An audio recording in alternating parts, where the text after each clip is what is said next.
Hello, everybody. Winlex the Prophet here. I know, I know. It's been forever. It's been a long time. Um, and I know what some of you who follow me are thinking.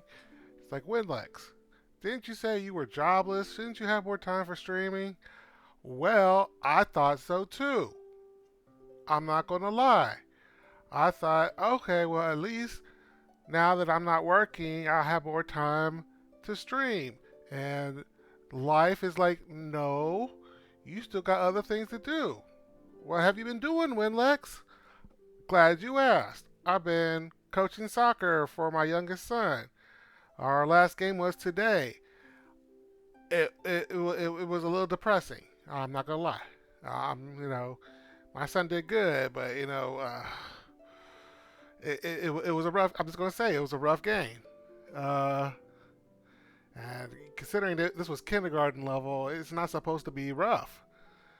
Like, when you have a rough game at the kindergarten league, you can't exactly show that it was a rough game at the kindergarten league.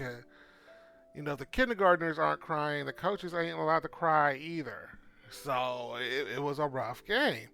It wasn't like a tournament game. It was just like the last regular season game. But oh my goodness, it was rough.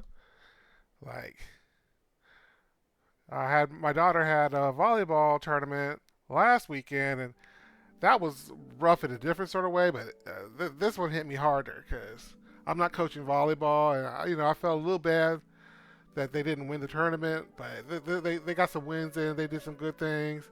This was, whew, like, if I'll tell you what, if these VODs weren't going to live forever on the internet, I might go into detail about it, but I'm not going to embarrass the kid. He did good. And the rest of the kids, they uh, had a good season overall. So, yeah, I'm still job searching. I was at a job fair and yesterday, wore myself out handing out resumes and stuff. So, I'm keeping busy. Um, real life. I'm doing house repairs, trying to do some organization while I have the time. I'm busier than I thought I would be, honestly. But I've been wanting to play. I knew the new Archon quest can come out. I don't get me wrong. I get on and play a little bit here and there. I do a little grinding here because I got to level up certain characters. But in terms of story and exploration, I haven't been doing a lot. Oh, I'm on fire. I haven't been doing a whole lot of that. So I've been doing a lot of cooking for some reason.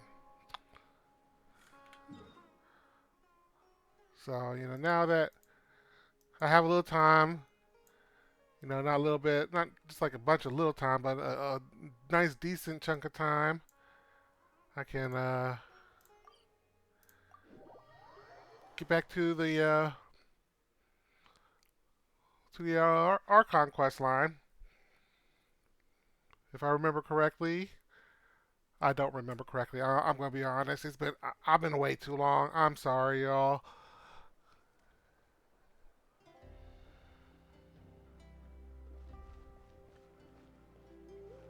So, oh, there we go. I see. Thank you so much. The Adventurers Guild has been overwhelmed these days. No worries at all. We've always valued the strength of adventurers. Given the current situation, it's vital that we all work together. Since we're facing the same enemies, I'll send you the intel we've collected on the Abyss so far. Then we can take a look at how to coordinate our efforts. All right. Thank you so much. Hi, Catherine. It's us. Got any new commissions? Ah, you two have come just in time. I've got some good news. The Pyro Archon has finished assembling her forces and stationed them all across Natlan. Given how the Abyss has ramped up its activities lately, we can no longer afford to act only after receiving news of an invasion. So the Pyro Archon suggested that the Scions of the Canopy and the Adventurers Guild focus on collecting and disseminating intel. That way, we can stay informed of everything that's happening across the land. Once we receive word of enemy activity, we can notify the nearest camp and the stationed forces can take immediate action. Yes, precisely. This should also allow us to focus on gathering information, rather than running around and trying to tackle everything at once. So please also take a chance to relax, you two. You've been working hard these days, and this will be a good opportunity for some well-deserved rest. So that's the plan. Whew, we can finally stop and take a break. I know I can use a break. I guess that's what I'm on right now.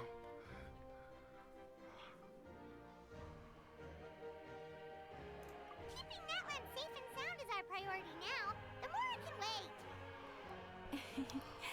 The movements of the Abyss are always unpredictable.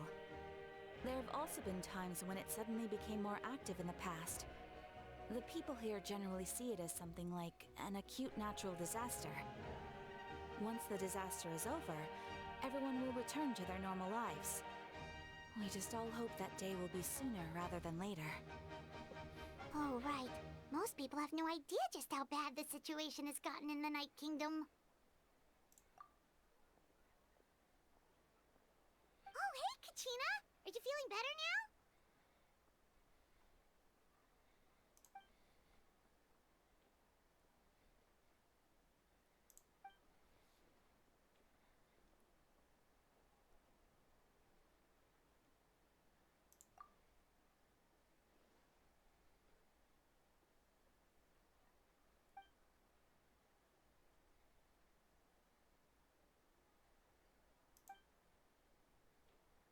Wow! So we'll finally get to meet Shilonen, the legendary forger of ancient names! Paimon still can't believe anyone could forge those things.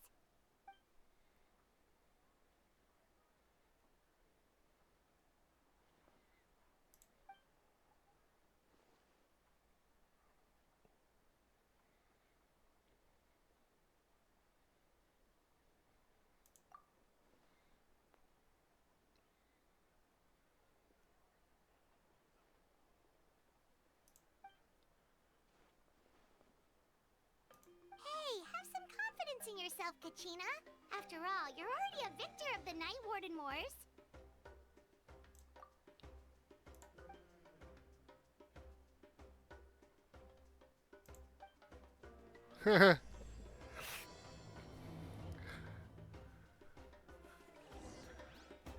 I guess not everybody can um, handle a sudden outburst of fame.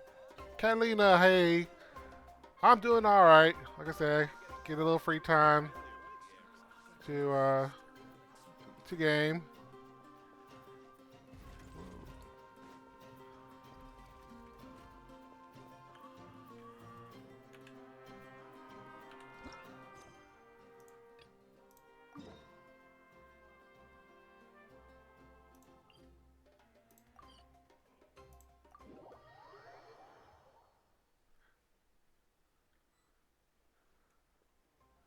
Hanging in there.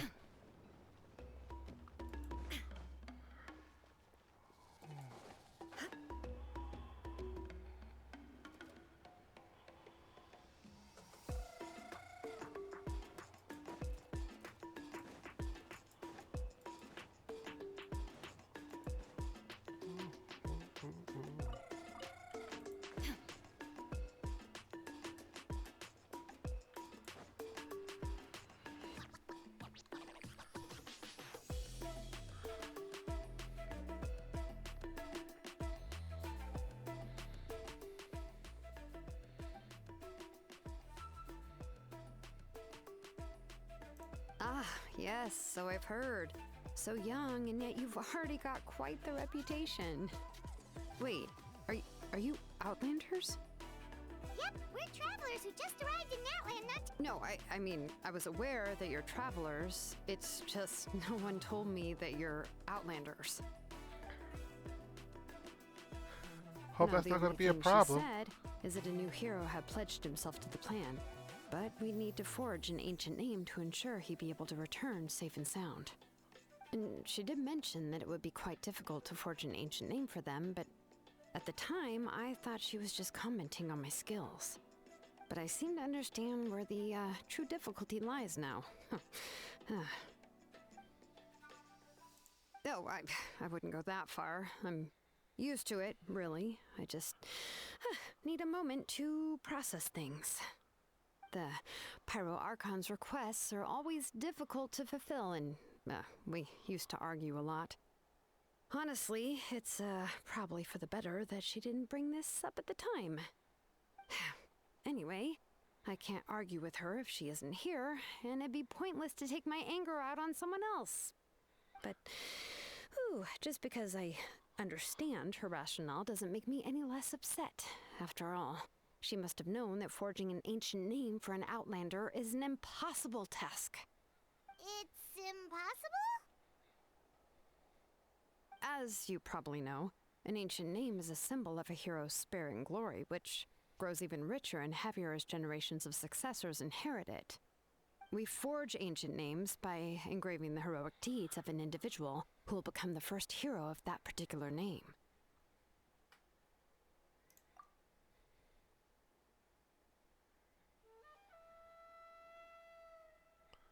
I wonder if the Kachina audio file They is were all corrupted. performed outside of Natlan, correct? Yeah, that's right. Then those deeds haven't been recorded by the Night Kingdom. To take it one step further, even if you had performed heroic deeds in Natlan, only memories and experiences that have been acknowledged by the Wyab can be used as a basis for an ancient name. Even the greatest of craftsmen cannot create something out of thin air, you know. That's just how it is. Seems the Wyab don't want just anyone to get a name, huh?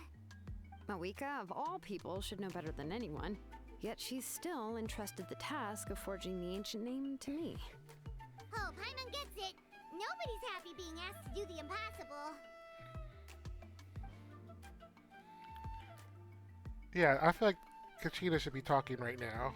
So there must be a Ugh, problem with the don't remind audio me. file. Let's just focus on how we can pull this off. How to achieve the impossible. You mean you're already willing to accept the task? Well, what else can I do? What's happened is already done, and it's not like I can outright defy the order of my Archon. If she gave me this order, then she believes the ancient name is an indispensable part of her plan, and that I'll be able to find a way to make it happen. In other words, the order is an affirmation of my abilities. Whoa, not only has she accepted the task, but now she's looking for silver linings?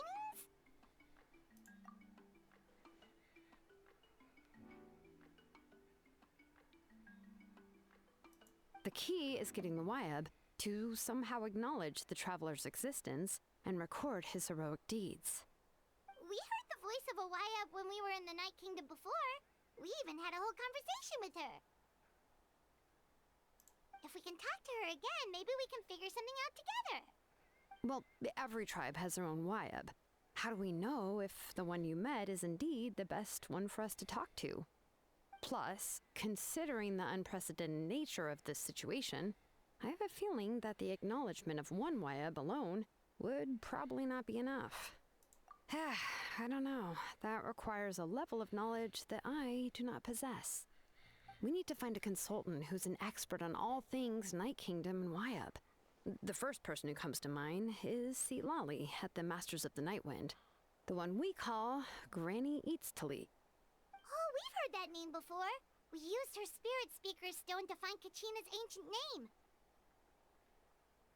A person who can make something like that must be pretty impressive. Paimon's sure she'd be able to help. Still, she's older now and quite eccentric. It's hard to even book a meeting with her, given that she's constantly holed up in her room and doesn't like to be disturbed.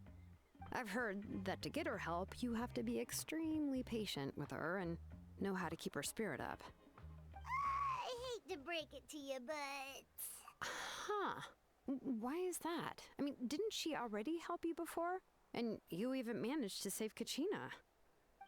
Yeah, at the cost of her spirit speaker stone being split into two.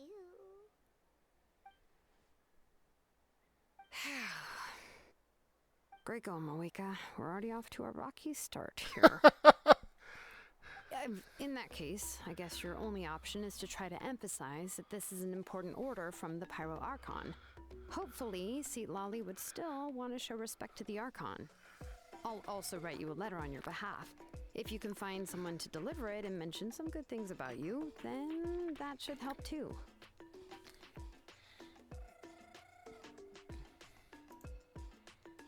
Paimon sure hopes a Hal won't interrupt when he's talking, though. All right, Kanich is a seasoned negotiator. I trust that he'll know the best things to say.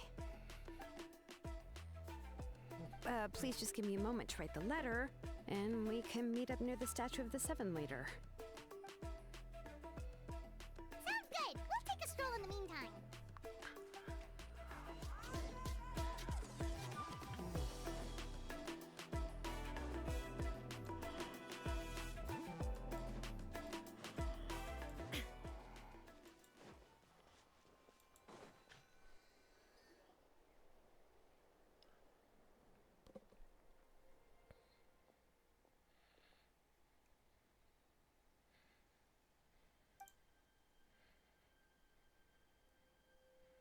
I'm sorry to put this on you, Kanich.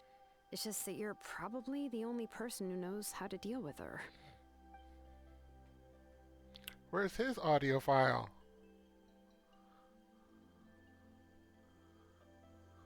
Oh, wait, so Kachina and the Traveler also know about the plan?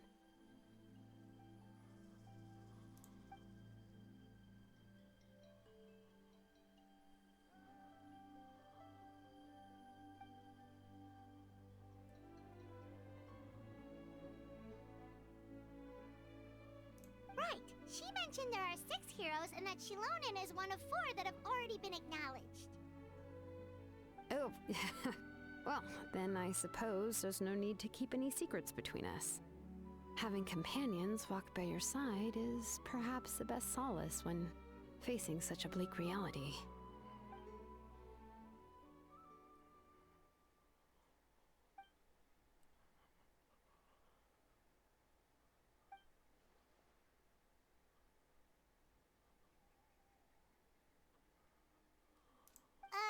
Seat Lolly knows him too?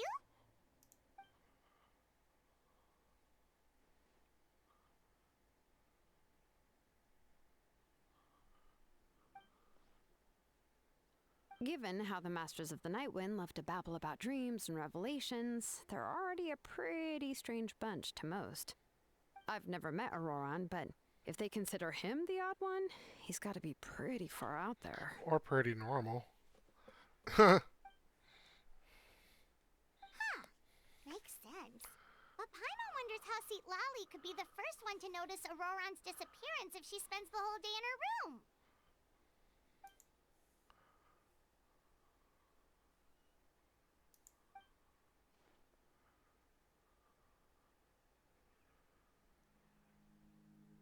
Huh, so if I'm following, you mean we'll help her investigate Auroran and the captain's whereabouts?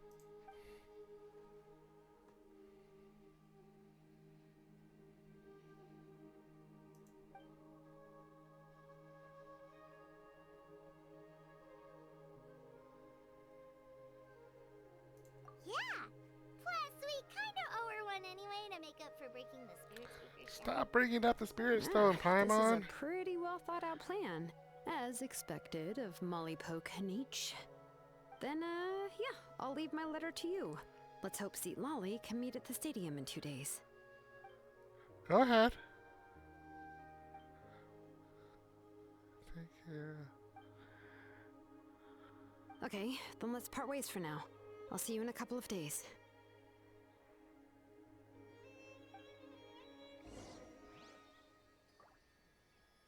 Oh, man.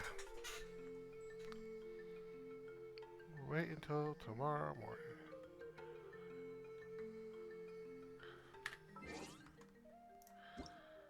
Alright.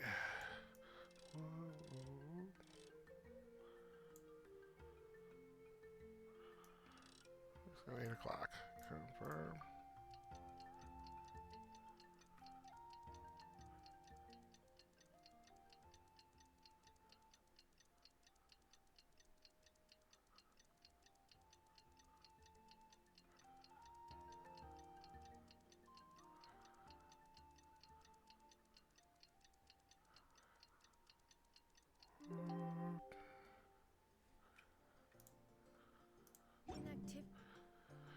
You know, when you say you don't mind telling somebody something, it makes it sound very ominous.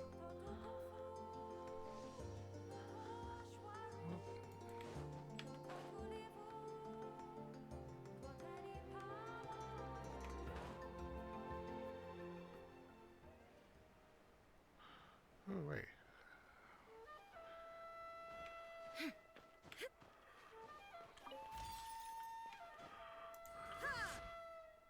Hey, Shilonen, how's everything going? Oh, hi, Traveler and Paimon.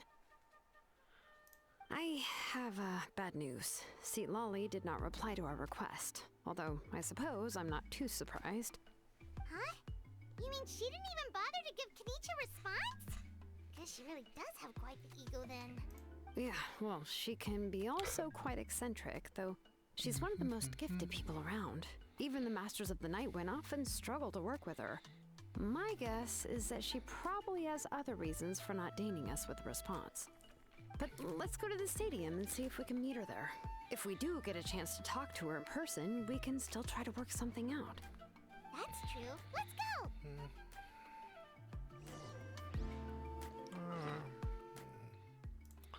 Whoops. Nope. Okay.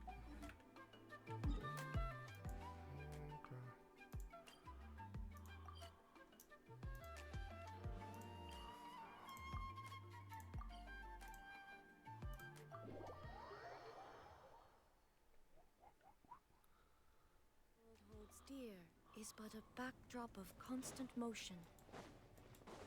I stand before it, alone and unchanging.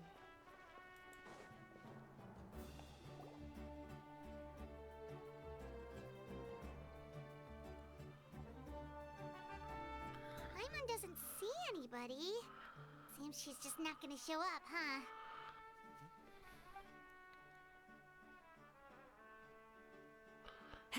Well, we tried to be as considerate as we could, but she's under... That might be true, but this is still a request from the Pyro Archon, right? Shouldn't a subject always answer the call of their Archon? Tell me about it. A subject? Well, if you ask me, I'd say we're all more like friends with the Archon. Yes, Mawika is our leader, but that doesn't mean there's any kind of tall barrier between us and her. The only thing is that she often has very high expectations of us. Huh. So even though she's super powerful, it sounds like she's actually pretty down to earth and easy to get along with. Unlike that old hag Granny Eatstily, right? Does she think she can ignore us just because she's famous? Boy, Paimon times that so well. We'll talk about her like she's some kind of huge deal, but she didn't even bother to reply to our letter. Seriously, if she didn't want to come, she could at least let us know. If that's what aging does to you, Paimon never wants to get old. Oh, really? So, that's how you see me? Huh? Who's there? Who's talking next to Paimon? Oh, don't mind me. I'm just a disgruntled old hag, right? Come on, relax. I'm sure my bark's worse than my bite. Huh? Lolly. Wait, you're Seat Lolly? You're Granny Eatstily? Yes, Granny Eatsley. But emphasis on Eatsley, not Granny. You must know this trope from light novels, surely. They use it all the time. The young man who's actually the oldest person in the room. The girl next door who turns out to be a seasoned veteran. The wise sage who looks like a little kid. Oh, wipe that look off your face! You've seriously never seen an older lady that doesn't look her age? Okay, well, don't go thinking it's a trick either. See? I'm barely wearing any makeup. Did I forget to mention, she's called Granny, but she's actually pretty young. It was an honest mistake. I guess we've just gotten used to it. I'm sorry. So, how old are you actually? What? How How dare, dare you? you? Don't you know it's rude to ask a lady her age? Paimon really didn't mean to offend you. It's just that your case seems really unique. Oh, Paimon just wanted to apologize, but now she's putting more and more of her foot in her mouth. Really, Paimon just got a little mad since we thought, well, you were gonna leave us out to dry. It was my idea to invite you here, Seat Lolly. So if you're upset, you can just take it out on me. No, keep taking it out on Right. Paimon. I was only joking. I didn't mean to chastise anyone. There's really no need to take all this so seriously. If anything, I'm gonna feel awkward if we keep this going. I received Kenichi's letter and was planning to attend this meeting. Since I had already decided to come, I figured there was no need to draft a reply that simply said, "Understood." Besides, just showing up is the most important part, no? But, of course, it's also natural for people to get held up by one thing or another as they're trying to leave the house. It certainly was a bit awkward to see that everyone else had arrived before me. At first, I was thinking of quietly sneaking over, but since you were already here waiting for me, I started to think about how I should phrase my apology. Only to hear you all talking smack about me. Anyway, that's the whole story. Honestly, it's not like I owed you an explanation anyway.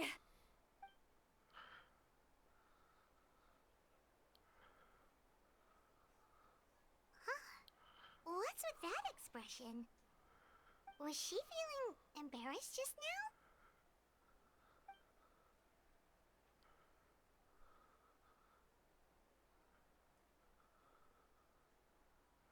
When the Masters of the Night Wind say they struggle dealing with her, I wonder if the feeling is mutual.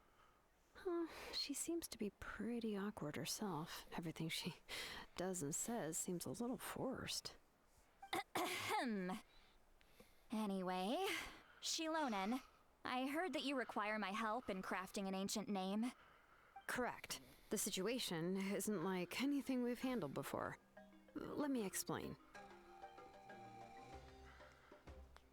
Yeah, I don't have a I Discord see. yet. So Mawika has asked you to forge an ancient name for an outlander.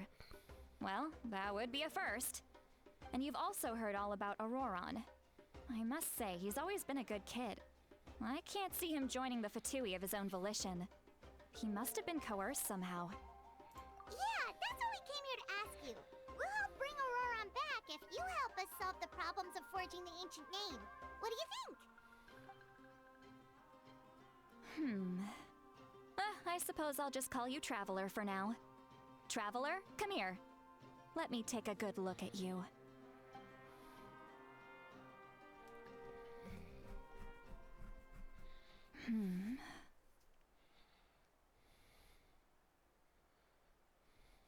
Wealth leads to unending conflicts between people. Yet you alone transcend the value of gold. Baleful thunder and wrathful waves bring terror to mortal hearts. Yet again and again, you've braved them to find new worlds. O weary yet free soul, even the most verdant leaf in the forest will pray for your happiness and safe passage. Like I said, I don't have a Discord at the moment. I'm still new to the whole streaming thing, and I just haven't had the motivation to set up a Discord. I don't have a big enough community yet. What was all the... Those are all the things that I could see in you. You've experienced far more than even most mortals could dream of. You possess the heart of a sincere hero, along with the conviction to lift a torch above your head and walk headlong into the night. Huh? Don't move. There's something here. Huh? What thing? Don't scare Paimon. Is the traveler gonna be okay? Ah, shoo! Ah, that should do it. You've just returned from the Night Kingdom, so some fragments of souls were still stuck to your body. No need to worry. I've just cleared out the last of them. Isn't that kinda like having part of a ghost come back with you? It's nothing as serious as that. If left unattended, the most it could do is stir up some chaos in your mind, and generally worsen your mood. Well, in that case, better to get rid of them. It was nothing. Shilonen, let's follow your proposal. Once you've brought Auroron back, I'll take you to see the Lord of the Night. The Lord of the Night? But don't we need to talk to the Wyab of the tribes? He probably is a Wyab. Something this important is beyond their jurisdiction. Only the Lord of the Night can decide whether we can grant an ancient name to one who does not hail from our lands. The Lord of the Night is an ancient entity that rules over the entire Night Kingdom, constantly borrowing the power of the sacred flame to combat corrosion from the abyss. Oh, so you're basically saying it's even more powerful than the Wyab of the tribes. Well, that sort of makes sense, being the lord of the entire Night Kingdom and all. Not exactly. It's not so much that one's more powerful than the other. But never mind. That's not important. It would take too much time to explain. Just listen carefully to what I'm about to tell you. The Lord of the Night is currently in a deep slumber, and we can only communicate with its consciousness while in a trance. In other words, in a dream. But I will need to prepare a few more things if we are to hold a ceremony to achieve the state of the trance. I'll make a list. Can any of you get everything for me? I can go. It'll probably be a long list, so better leave it to someone who knows all the local vendors. Sounds good. Then we'll go with St. Lolly to track down Auroron. Phew, the Fatui are nothing to scoff at, so please, be careful during your investigation. If you need any help, just come find me. Yep, we'll be sure to play it safe. By diving headfirst into the danger. All right, now it's time for us to catch that brat and bring him back. Oh, I'm sorry I made you wait earlier. It was actually because I decided to swing by Auroron's place to look for clues. He has always lived alone, and I found a broken jar in his house. There was also something off about his phlogiston aphids, which I assume is because their keeper has been gone for quite some time. And interestingly enough, I saw some slash marks in the house that did not match any of our local weapons. My guess is they were left by Snezhnayan arms. Oh, sounds like the Fatui broke into his house and took him hostage. Or we're meant to think that. Why would they kidnap a kid who just spends his days living in the country and raising aphids? He's only in his 20s. What would they want with him? That's not to say that I believe he's totally innocent, of course. Since he's the only one who was kidnapped out of everyone in Natlan, he must have done something to attract their attention. In any case, we'll get to the bottom of this once we manage to get him back here. I'm truly sorry to put you two through all this trouble with me. But please help me get him back. You can count on us. All right, then let's start by heading to where Auroron was seen last.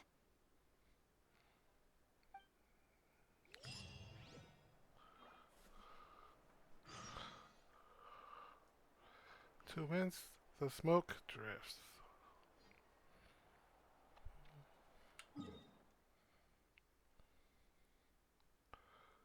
Oh, isn't that by the little cave?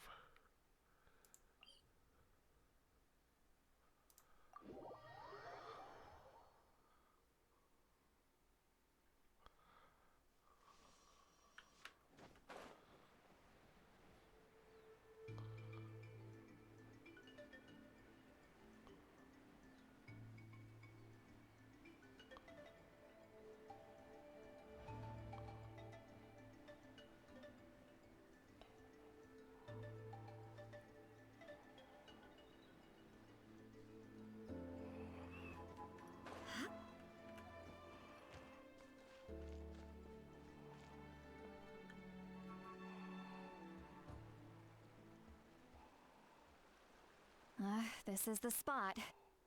An eyewitness claimed to have seen Auroron speaking to some Fatui soldiers here. I don't know how much you're willing to believe me, but Auroron really is a good kid. I see no reason why he'd suddenly get involved with the Fatui. I'm convinced that what the witnesses saw was actually the Fatui coercing him, or perhaps trying to extract information. However, I doubt anyone would believe me, given there are no signs of a fight. Didn't Kanich say that she's a big name in Natlan? Feels kinda weird to see her so frustrated and helpless like this. Auroron? Well, he was left at the side of the road as an infant, and the people of the tribe took him in. You could say that everyone had a hand in raising him. He learned a lot from us, and once he reached adulthood, he built himself a house out in the countryside. He spends most of his days growing vegetables and raising aphids, living off of what he harvests from the garden. He's always been such a good kid. He would even get his friends to deliver whole bags of fresh produce to my place.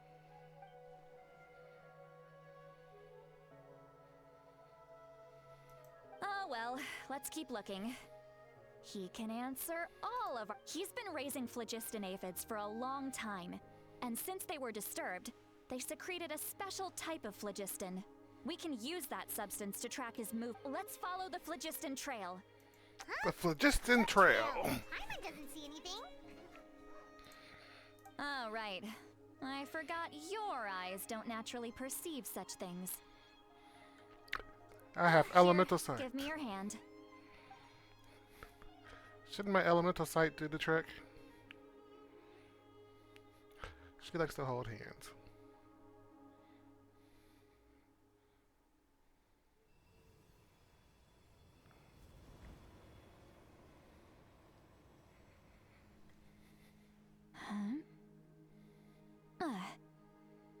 How about now?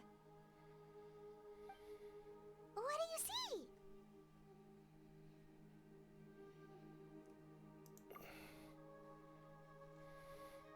Whoa, Paimon can see it now too!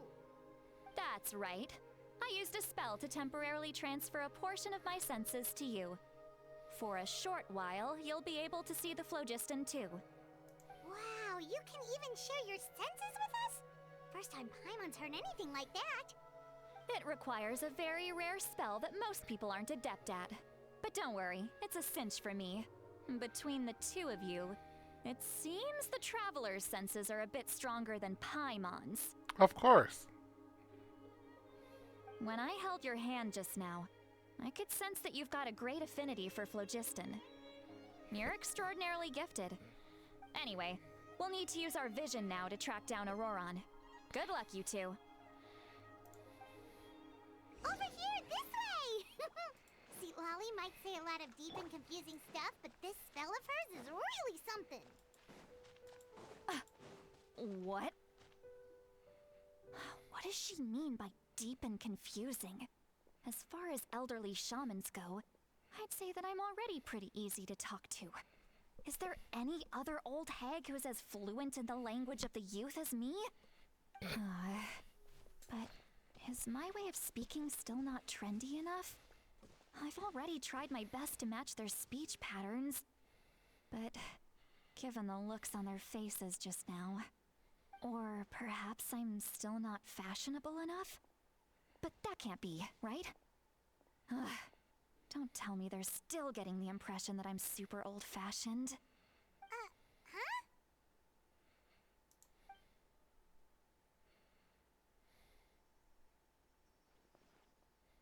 Was that Seat Lolly's voice?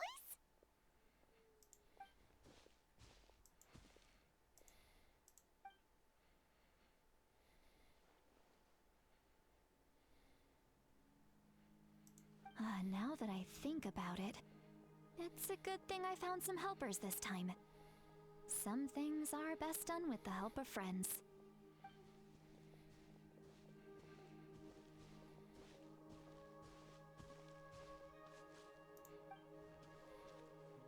Oh? They appear to be feeling quite confident. Looks like our work will go smoothly. Seems like it's going only in one direction. She doesn't know her thoughts are being leaked.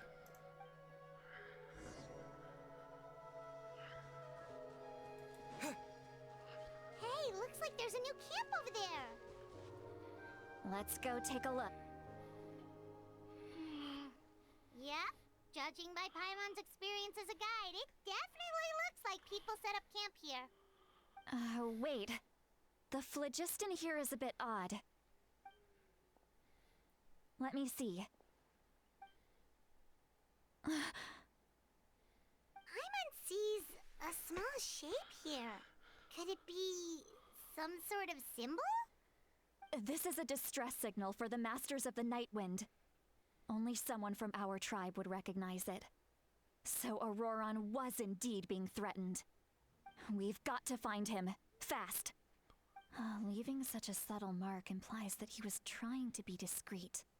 In other words, he was probably under the Fatui's watch. If they notice us, we can just charge in and fight them to the death. But what if my darling grandson is also there?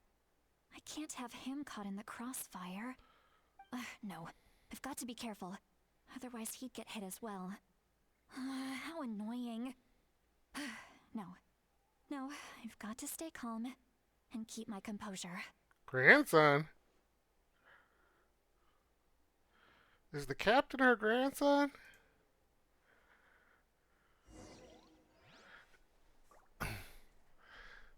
Spring forth! Whoops.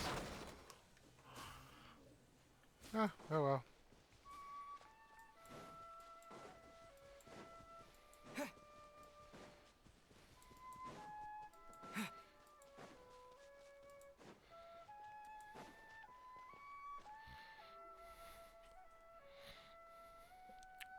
Yeah, I like to There are traces speculate. of people staying here too. Wait a second. The phlogiston around here is jumbled up. I can also smell a mix of elements in the air. Pyro, electro, and some other elements as well. Kanich told us that you were super amazing. No wonder you can sense so many more things than us.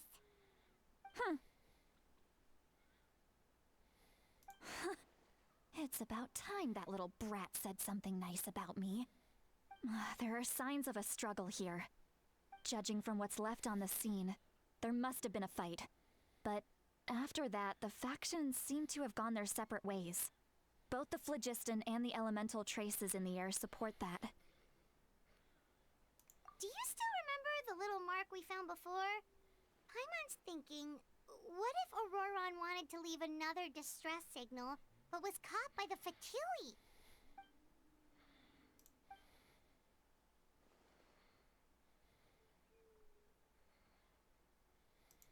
Given there are two signals leading from here, we should split up as well. I'll take this direction, and leave the other one to you. Let's meet up again later.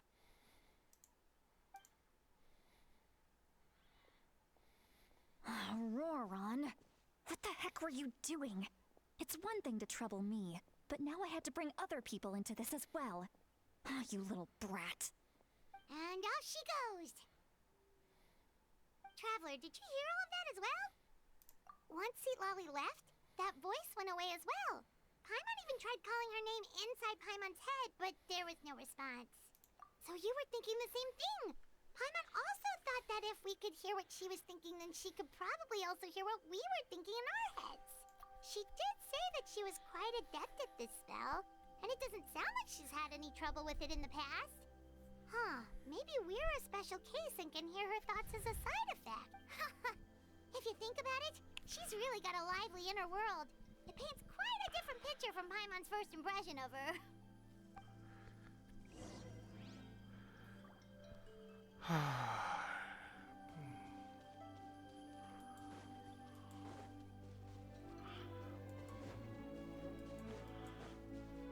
Paimon sees some traces here. Let's follow them and see if we can find anything up ahead.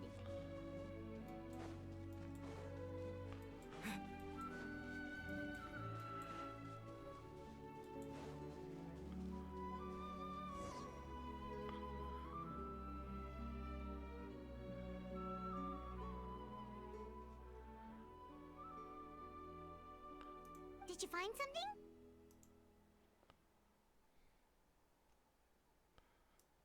Huh. So we can't tell where Auroron might have gone from here. That's weird. The phlogiston trail suddenly stops. We can't make anything of these footprints either. But he can't have just evaporated into thin air, right? So, you can hear the sounds of the wind from beneath the earth. All right.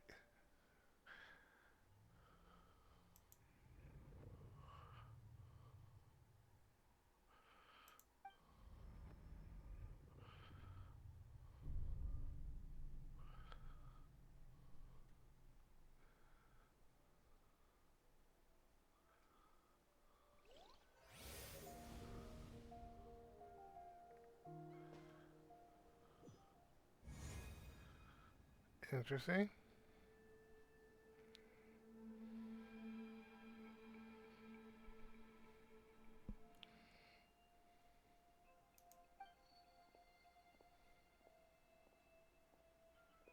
I'm very sorry, but please do not move. I have no desire to hurt you.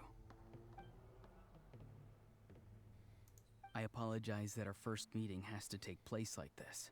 It's just that you're much like one of those animals with ears that perk up as soon as it senses danger in their environment. And given your combat proficiency, I would not have been able to gain an advantage over you if you were anywhere else in the world. However, you're now in the Night Kingdom, a familiar domain to the masters of the Night Wind. Hello, traveler. I'm Auroron, the one you've been searching for. Ah, the Fatui's custody. I see. So even Granny has told you that I was coerced by the Fatui. I'm afraid you've been brought here by a lie, like a false omen in the lingering smoke. My friend and I only left those traces to lure you here. Deceiving you was never our true intent, however. It was simply the fastest and most feasible way for us to set up a meeting. Greetings, traveler from afar. Be careful with this traveler. His soul is temporarily restrained by us, and it appears to have become more fragile in the process. It's taking all my concentration to hold on to him. It was I who tasked Auroron with leaving the traces to lead you here, and I who used the Master's ritual to bring your soul to the Night Kingdom. I've heard much about you from the past encounters you've had with my colleagues. Given the present situation in Natlan, I would like to sincerely request a formal meeting with you, in person. I will use the opportunity to explain my goals and motivations to you, as well as why I mistrust Malwika, the Pyro Archon. I believe there is little reason for you to blindly follow her plan. If you would like to hear our intel, then find us to the east of the stadium. But remember, not a word of this to anyone. I would like to avoid any further conflict. You will see me again once you return to reality. No matter what I say, please, help me keep this a secret. This is all to avoid dragging Granny into this conflict.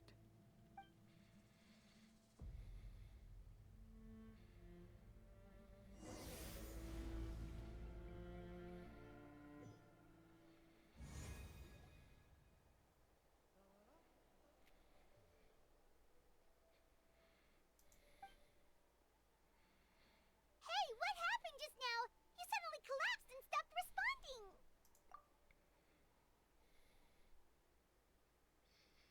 Hey, why are you sitting on the ground? Are you okay? See, Lolly! He froze for a moment and then just collapsed to the ground. Could it have been those leftover remnants from the Night Kingdom? Do you have any itches or pain anywhere? Don't worry. We can take a short break. Sorry, I know I asked for your help. But had I known you were feeling unwell, I wouldn't have taken you on this trip with me.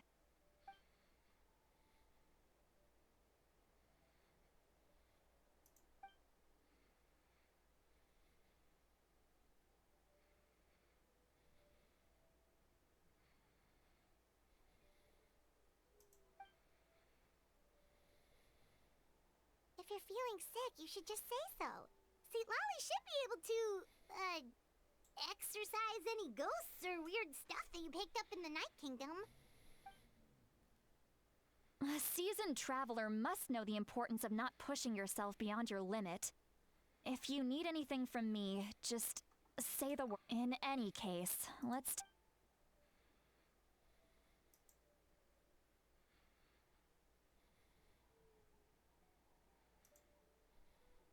Need to be more careful next time. Feeling better yet, Traveler?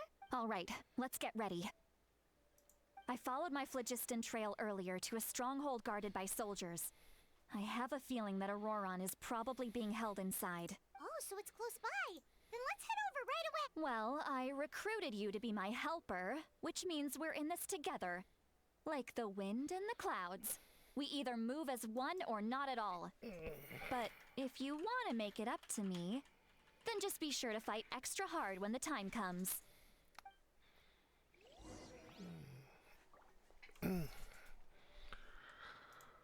Oh, do I want to even take the time to... might as well. Come on! Show me your courage! Illusion shot. Brace yourself. Time for takeoff.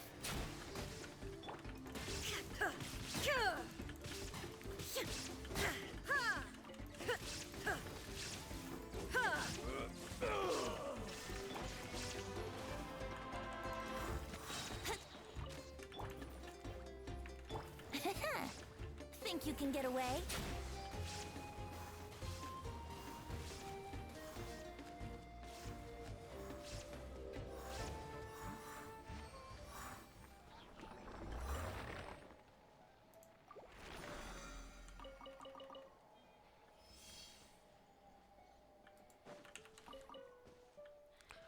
Alright, onward.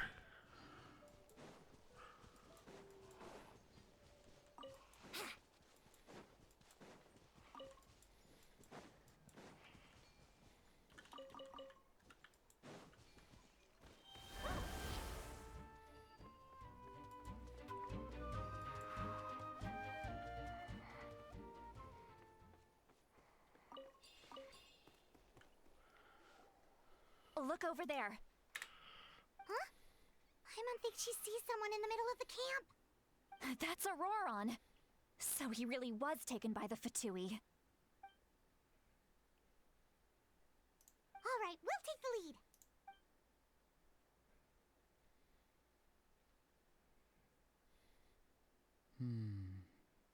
Hey, quit daydreaming. Don't you have work to do? I cannot see the sun. What? Without the sun, I cannot see the truth. You are currently blocking the light, so I must beseech you to move aside. Huh? Okay, Mr. Philosopher. That's enough mumbo-jumbo. Wow. I'm going... See, Lolly's struggling to control her temper. Are you ready? On my count. Oh boy, here we Still go. trying to resist? You've got no idea who you're up against.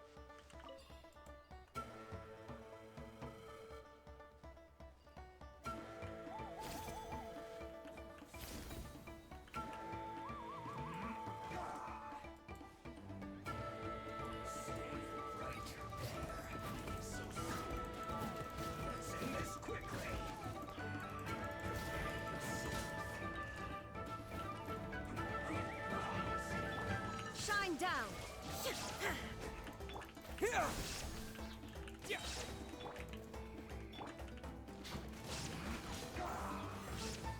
How rude. Time for takeoff.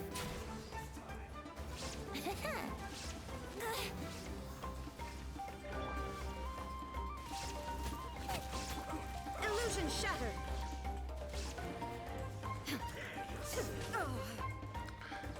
You know, I probably need to come over here and deal with it. Torn to oblivion!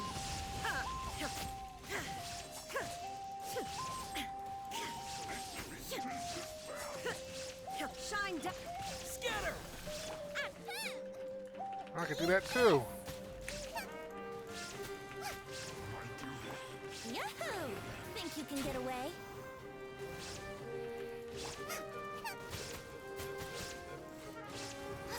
Illusion shattered.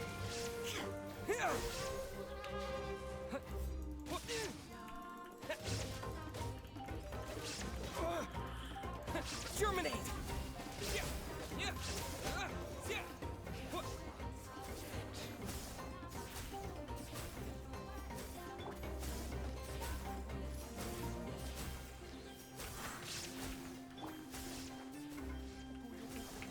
There is no escape. Scatter! Here we go. Time for takeoff. Illusion shattered. Propagate!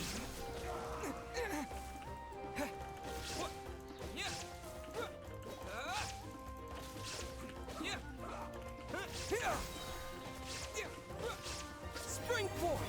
Shine down. Ha, ha. Boba, get them! You're toast!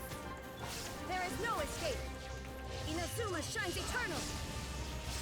Ha!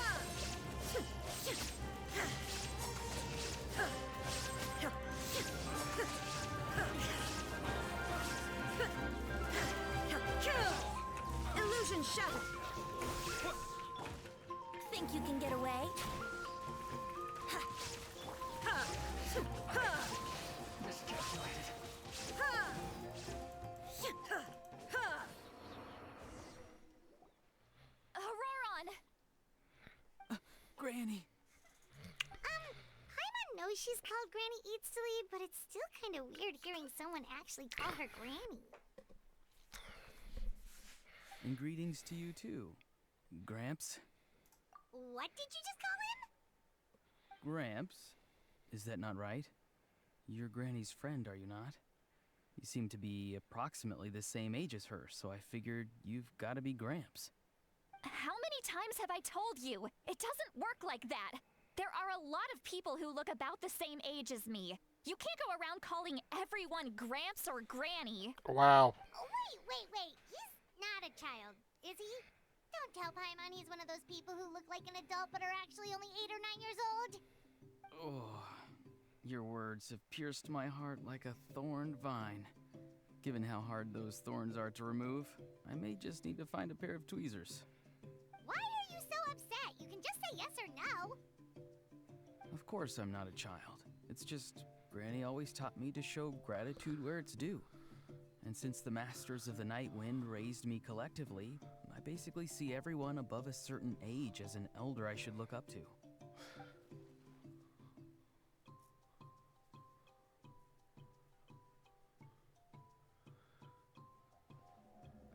Exactly. But if you keep that up, then everyone's going to be your senior. And do you think saying all of this is gonna save you from a scolding, Auroron? Haven't I told you 100 times since you were a kid? Heed the 3 warnings. Be wary of beasts prowling around, scammers looking for their next victim, and strange people who appear out of nowhere. Oh, so you do remember, and you just chose to ignore them. I always knew that living on your own was going to get you into trouble sooner or later. But getting kidnapped? That really takes the cake. You won't always be able to rely on other people coming to your rescue, you know. You're just lucky we got here when we did. Or we might be launching another search and rescue operation to find out where they put your severed head. I'm sorry, Granny. I'll be more careful next time. Next time? Oh, good one. You think there'll be a next time after this? Not a chance. They didn't hurt you, did they? No, they just asked me a lot of questions about Natlan's terrain and made me draw a map of the ley line distribution. Okay, now answer me honestly. Were you the one who helped the captain escape after his battle with the Pyro Archon? Yes.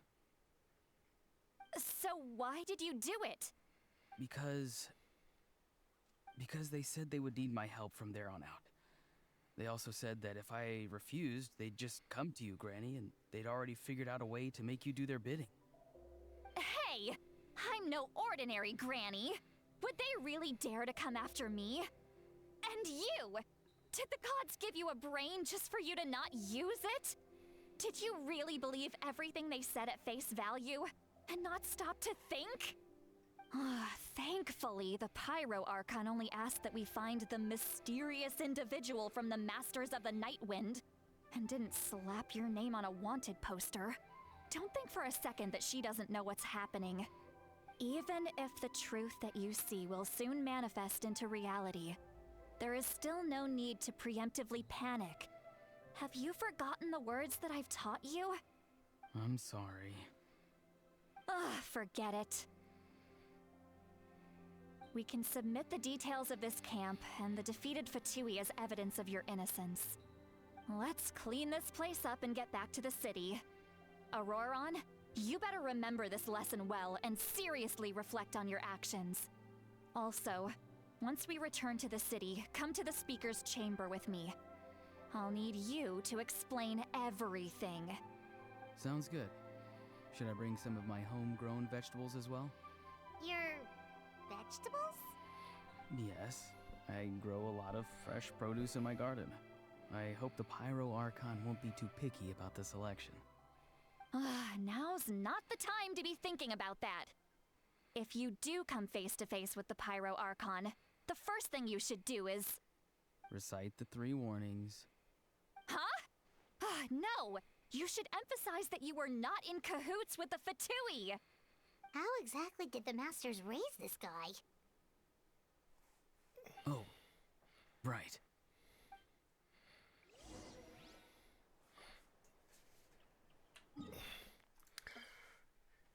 He's an incredible actor.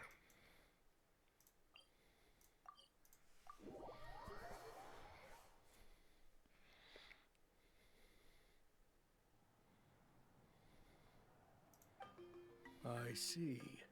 So Auroron came to the captain's rescue because he promised to help him in exchange for Citlali's safety.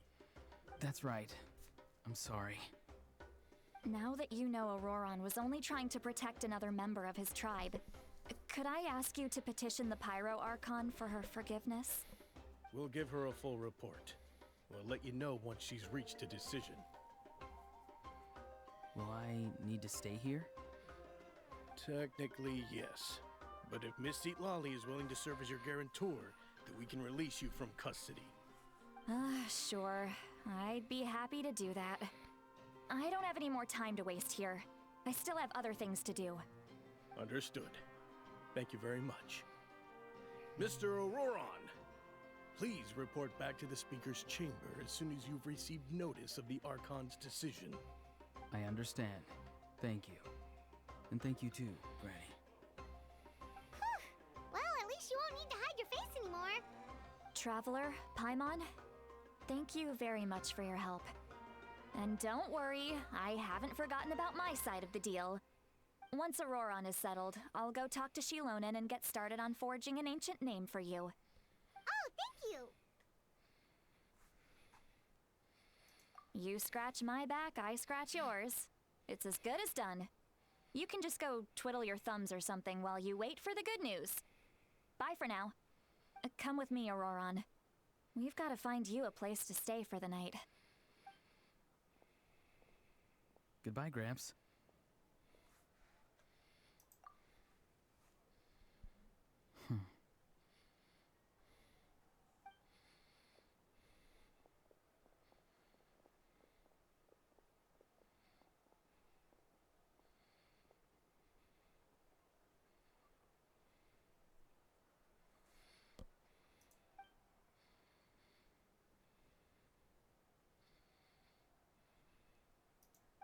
We're finally done. All right, it's time to find some grub. Huh? What is it, What? That captain? Sorry. Paimon just didn't see that coming. So you really saw him in the Night Kingdom? And he didn't attack you? Oh, that Auroron, what is he up to? He sounded earnest enough just now. Paimon would have never guessed anything was happening. All that stuff about protecting Seat Lally and being forced to help the Fatui, when he's actually been a willing accomplice all along. Yeah, you're right. Still, Paimon appreciates you telling her about this. Paimon will support your choice no matter what, so if you want to go, we can go together. We still have another whole day before the meeting, so we'll just meet with them when the time comes.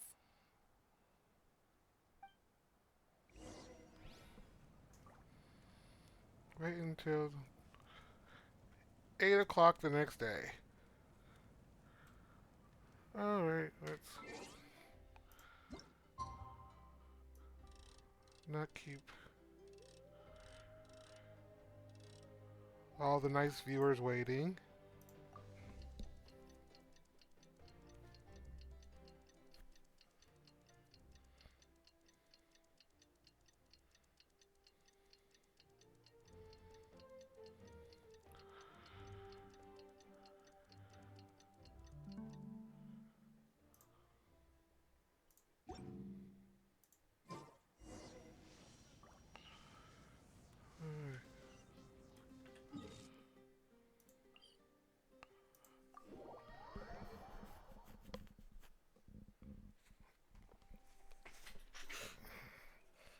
The world remains constant over the centuries, but human life is like the dew at dawn, or a bubble rising through water.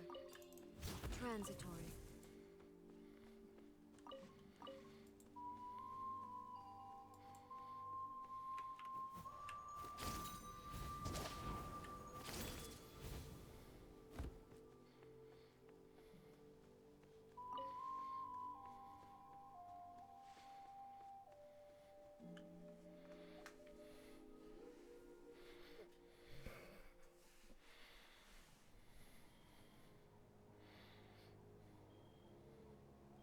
Weird. Paimon doesn't see anyone. Oh, please don't let this be a trap.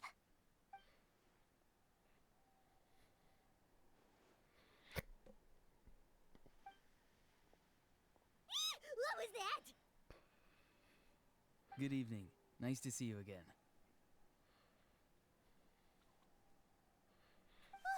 It's you. You shouldn't pop up from behind people like that. What are you, a ghost? I'm terribly sorry. It's just a force of habit. And what's with you apologizing all the time? You sound so polite and honest, but you're actually doing shady stuff behind people's backs. You're right. Granny tells me that too. Huh. Come to think of it, you remind me of her. Sometimes you two sound really similar, you know. Oh, so you're gonna call Paimon Granny too now? Well, I could.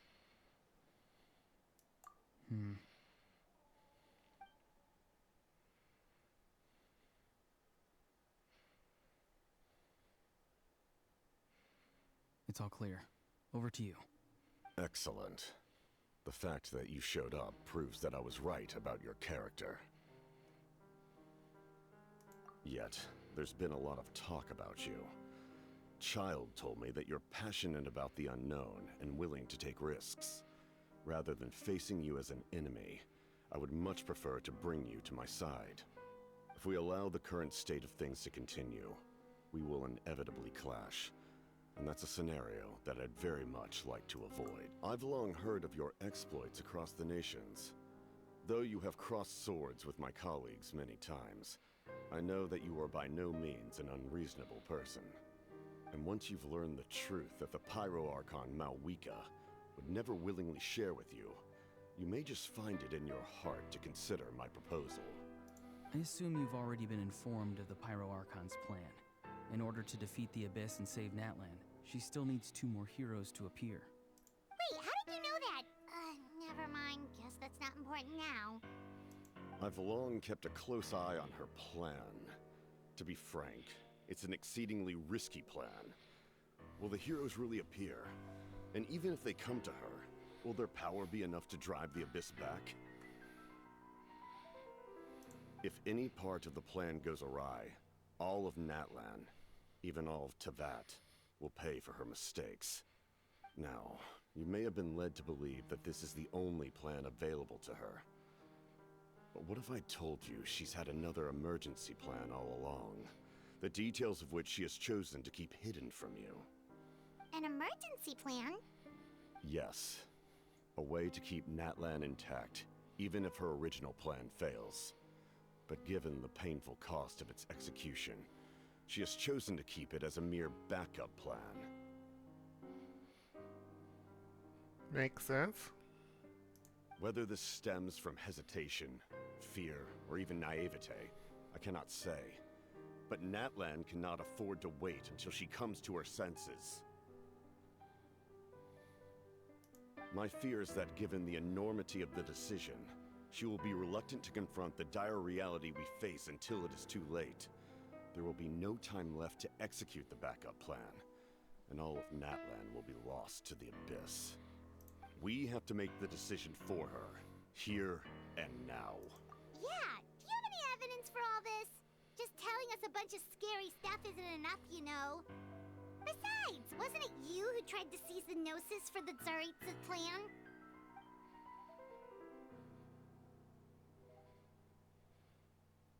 I knew you'd be clever enough to see. That's right. I did not seek the Gnosis for the Tsaritsa. Since I was defeated in battle, I must put to rest my thoughts about the Gnosis. But even so, my desire to save Natlan remains unchanged. And now, I have found a new way to solve the crisis. We can implement it immediately if we reach an agreement. Someone's here. Huh? The captain disappeared! Something is rapidly approaching. Something? Bad news, chump. It's your granny. See, Lolly? When did you get here? I knew something was amiss after we were separated. Hidden ceremonial tools, an unconscious traveler. I must say, I'm very curious about what you're up to. How dare you go behind our backs like this, Auroron? Colluding with the Fatui? Really? Oh, here we go again. Cat got your tongue, huh? I'm not trying to avoid anything. Oh, and now you're talking back. Well, I'm sorry, Granny. I feel so guilty. You! That's it! Where are my tools?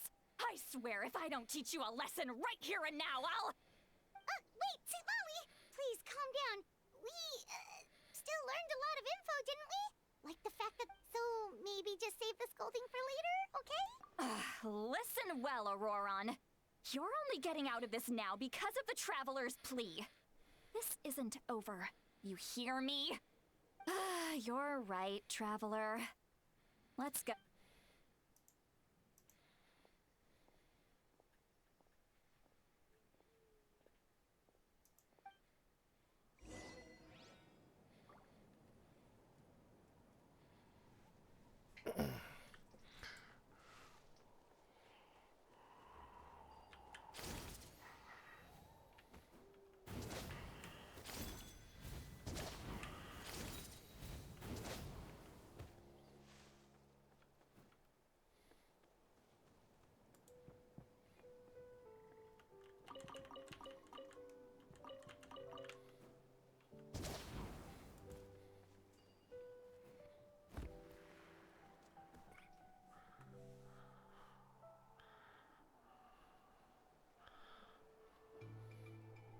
In all my years, I've never had a child cause me so much grief. Do you seriously not see what's at stake here? You've got a head on your shoulders, Auroron. Use it! Why did you help the captain? And I want the truth this time. No answer? Think you're being smart? Then let me ask a different question. What does the captain want? What is his purpose in Natlan? Really? You're just going to stonewall me?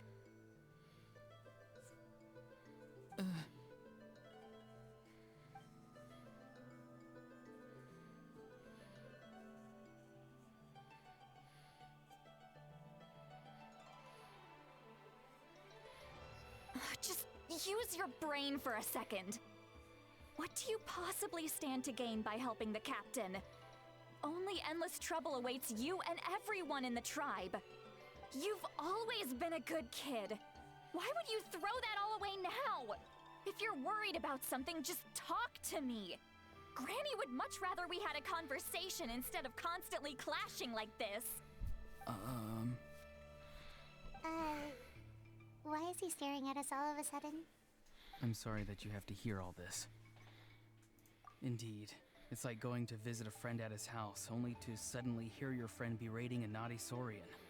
Well, that's an oddly specific analogy. Wait, did one of your friends really do that? Yes. And every time my friend scolded his Saurians, they would look at me the same way you're looking at me now. Helpless and embarrassed. Wait, but you're the one getting your head chewed off. Stop making this about us! Indeed, you've got a point. Then please just hang in there for a little while longer. Granny should be done with her scolding session soon. Oh? You dare gossip between yourselves instead of listening to me? You... Sorry, Granny. Sorry, Granny. Sorry, Granny. You know what? Fine. I'm perfectly aware that everything I say goes in one ear and out the other. You're all grown up now, so why would you listen to an old hag like me? You say all the right things, but then you go and completely ignore me. Well, if that's how you're going to treat me, you can stop sending Aoife over to my place to deliver your stupid vegetables! I don't need anything from you! Well, that's oddly specific too. Who's Aoife? A delivery person? Saurian. That's irrelevant. The point is, he hangs out with this kid, so he must be no good. You kids get to a certain age and suddenly act like you know it all. There's nothing I can say to get through to you. Auroron, if you're still thinking about that so-called duty, then please, just forget about it. The ley lines did not fall to this state because of you. And we've long closed the book on that incident. Seems they've started talking about some kind of tribal history. I'm starting to get lost. That's not it, Granny. I know you tend to get down on yourself when you're upset, but I can tell I really hurt you this time. All I could... His voice. Aurora! It sounds like he's somewhere super far away, but isn't he right here in front of us? I'm really sorry. It's up to all of us to do everything we can to save Natlan. So I've got to go. Get back here this instant! Auroron! What is this? Powder from plant spores? Is that the trick he used? What just happened? How was he able to suddenly get so far away like that? It's a trick of his. If you grind spores into a powder and spray it in the air, it can be manipulated to create an illusion. He pulled it off flawlessly. He must have put a lot of time into perfecting it. Don't tell me that's how he's been hunting in the fields these days. Oh, couldn't he have picked up something more useful? Little brat. That's it. The next time we meet, I'm definitely going to break his legs. Whoa, that's a little extreme. But still, why does he feel like he needs to run from us? If his goal is also to protect Natlan, then can't we work together?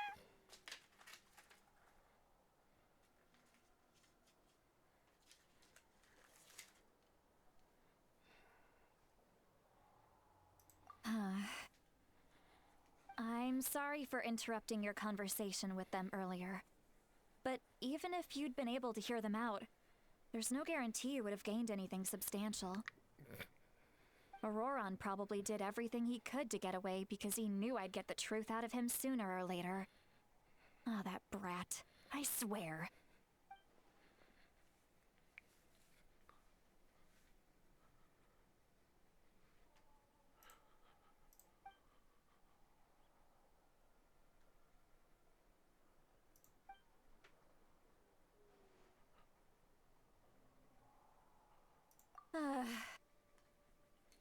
We've got quite a long walk back to the city. Let's take our time. It'll give me a moment to figure out how to explain all this.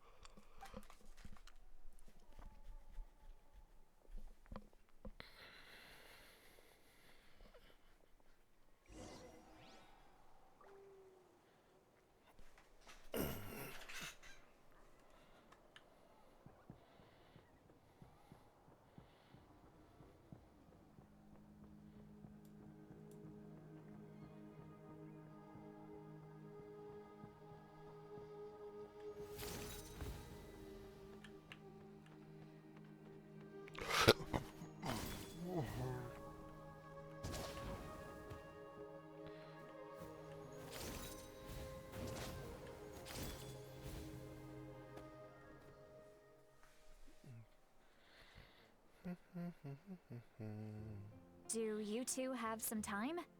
Feeling hungry? How about we get something to eat? Oh, right. It's been a while since we last ate. Now that we can relax, Paimon just realized how hungry she is. Then let's go. We can find somewhere to sit down and talk. Food and drinks are on me. How did this become Paimon'sville? See, Lolly looks quite down on herself. Alright. It's on Paimon this time. What's one meal to the best guide into that? So you can just sit back and enjoy, sweet Lolly. Paimon will take care of it. That's right. Hey, come on now. You won't even let me take you out for some food and drinks? I just wanted to treat you to a meal. Are you sure? We can save you some Mora. Mora is the least of my concerns. Besides, we're definitely due a meal after all the time we've spent together. Let me get this one. I might be an old hag, but I like to think I'm not completely useless. Sure, that's fine with us, but Paimon doesn't want you to be sad, sweet Lolly. Don't worry. I'm sure a juicy grilled steak will work wonders.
What are you looking at? Do you see two people standing by the door?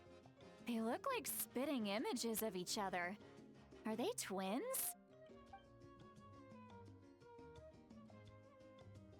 Oh, she is so drunk. But Paimon only sees one person there. Huh? How could that be? I guess my mind isn't as sharp as it used to be. No wonder she's Give taking me the bill. another bottle, boss. Do you think she's drunk? There you go, miss. Oh my, it's not every day you get to see Granny Ixley here with some friends.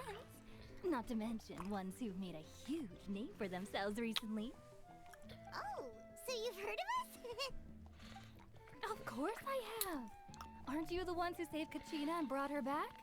No wonder you hit it off with Granny Sitlali. She wouldn't spend time with just anybody, you know. I don't even remember the last time I saw her with a new friend. Wait, so you call her Granny too? Well, given our ages, it'd probably be more accurate for me to call her my great-great-granny. She's one of the most famous people at the Masters of the Night Wind. Most days, hardly anyone even dares talk to her. Huh? Gossiping about me right in front of my face now, are you, Chonka? Oh, please, Granny. I wouldn't dare. I'm just beyond happy to see you bring over some new friends. After all, any friends of our regulars are sure to be great customers too. All right, that's enough. Go on now. I'm sure the other customers would like to talk to you as well. There's no need to keep staring at me. I promise I'll keep my alcohol down until I leave. Well then, you have my thanks.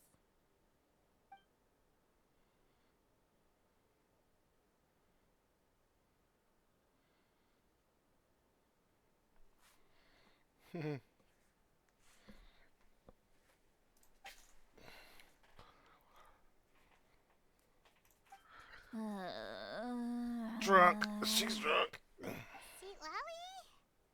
Seat Lowy? We're gonna have to carry her. Who's that? You got some gall calling me by my first name. Let me guess. You want to test your skills against Granny Eatsley, don't ya? Are you still with us, Seat Lowy? You're kinda talking to no one. You chumps come around here, picking fights with me? Well, you know what happens next. You lose, and then run off home to tell everyone about how I'm this big scary bully.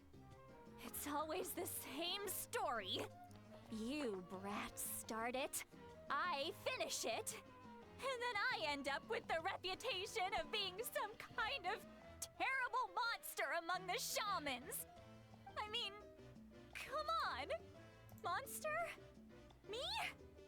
Really? What did I do to deserve that? Granny Seat Lowy, you're not a monster at all.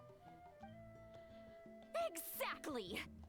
And while we're at it, I'm not some lazy slacker either. Between meditation, advising the chief, and speaking with the Wyab, I actually have a pretty packed schedule, you know.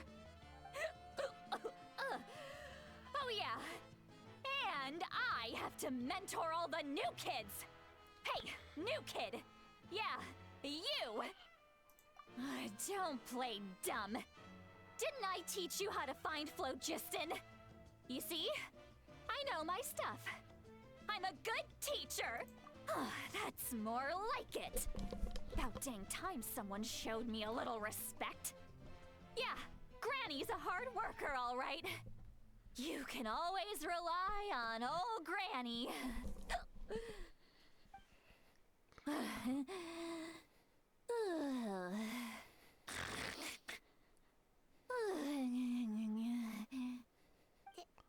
Did she just fall asleep with her eyes open? Oh, jeez. Behind this pitch-black curtain, a chapter of hatred reveals itself. Behind the smoke. The lingering smoke. Ah, she's meditating again. She does this whenever she's had a few too many drinks. Her mind's actually racing at this point. It's quite the opposite of sleep. Is this another specialty of the Masters of the Night Wind? No, I'd say it's an ability that's unique to Sitlali herself. While she can easily pick up everyone else's skills and tricks, few have been able to master hers. Warning, warning. Red, red, the color of danger, has now arisen within that pair of eyes. Huh?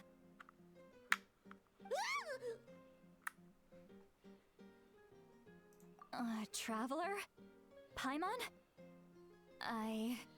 What's wrong?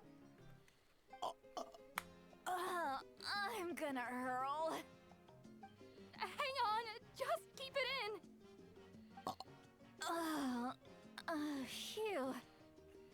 Okay, it's passed. That was a close one. You had Paimon worried. Paimon really thought you were about to barf all over the table just now. How Red alert. embarrassing. It's still gonna happen. Sorry you had to see me like that. That's never happened before, I swear. I've never thrown up. Not once.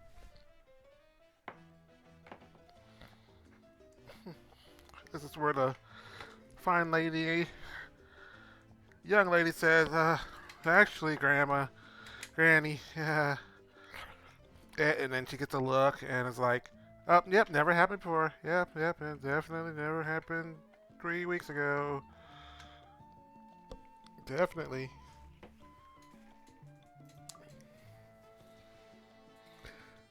Are you feeling okay? Wanna take a quick walk and get some fresh air?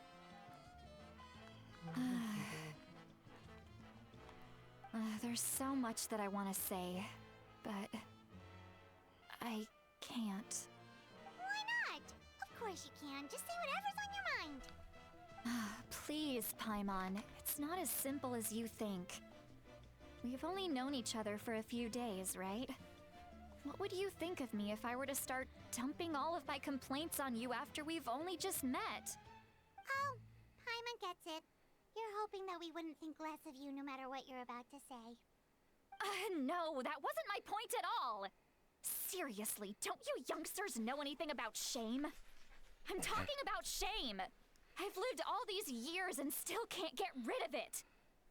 Surely, you know the feeling too?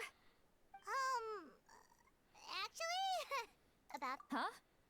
Tell me what... Yeah, this is as good a time as any.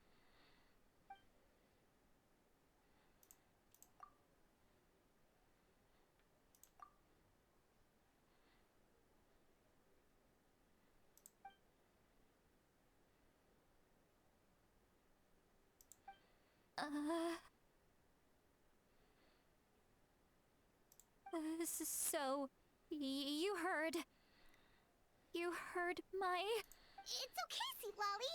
You had every right to complain about those things. I can't take it anymore! Why do these things happen to me? Hearing me mumble under my breath is one thing, but hearing what I mumble in my own head? That's too much! It's just like when you're rolling on the floor in your pajamas, but you forget to lock the door, and someone bursts in to deliver cabbages and sees the whole thing! That's oddly Pacific. So that, happens to you a lot. It happens to people in general, okay? Doesn't matter if you're 200 years old or 1,000 years old. Everyone rolls around in their pajamas sometimes. I was just picking something generic. Take a walk with me. I have things to share with you. Looks like she's completely given up. Like those criminals who just confess everything and accept their fate. We've broken her.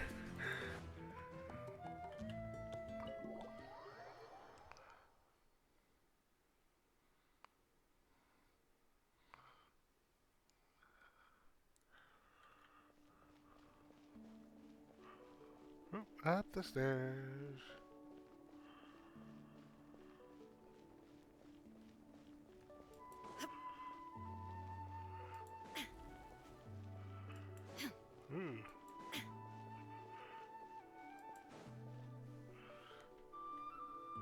Well, great view, right? I love coming here by myself. Wow, Picture time. beautiful. You're making me want to cry. Oh no, what do we do? Please don't cry. I was an expression, okay? A figure of speech. I'm just... embarrassed. Here you are thanking me. Even after you helped me all this time. Let's just have a casual conversation. It's easiest that way. Really? You don't seem like the kind of person who keeps things casual. Well, I guess I used to be more of a stickler for the rules. And you're right, I don't usually open up to the people of my tribe like this. I'm just an eccentric old hag to them. That story's been passed down so long, it might as well be true. But you're just a regular person. of the kids of my tribe would have a heart attack if they heard you say that. Granny Eatsley is a powerful figure. Be careful around her. That's what they'd say. Well, you are powerful. Are they afraid of you? Some are. Others are mad I always come out on top. A few decades like that, and people stop knowing how to deal with you. What about you? Are you scared of me? We don't find you scary at all. That's right. That's because you're not from my tribe. You don't know how many delusions of grandeur I've destroyed just by existing. I make people realize that no matter how hard they work, they'll never become a living legend like me. Oh, not to brag or anything. Maybe it's hard to believe. Just pretend I never said anything. We believe you. Shilonen has full faith in your abilities, and Auroran didn't seem scared of you. He thinks of you as his granny, right? Yes, but Auroran's a special case. Malika already told you about her plan. And you've given so much help to Auroran and me. You deserve to learn the full truth. Auroran's not like other people. As I mentioned, he was abandoned as a child. The reason being, his soul is incomplete. The Masters of the Nightwind view this as a bad omen, capable of bringing about illness and misfortune. No one knows who his parents were. He was just left on a rock in the wilderness. It's a miracle he wasn't devoured by some wild beast. Or The Masters of the Nightwind believe they can see human souls. And in Auroran's incomplete soul, they saw a possibility for Natlan. A possibility to turn Auroran into a vessel for lost souls. The ceremony would allow lost souls to gather within him. Auroran would then be sent to the Night Kingdom to return the souls to their rightful place, strengthening the ley lines and completing the ceremony. Wait, that doesn't sound right.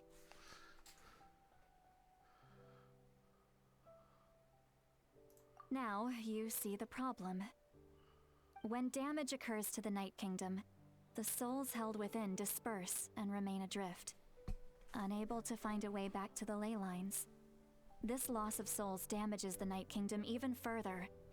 The ceremony can send back countless souls at once, which would benefit the Night Kingdom and the souls themselves.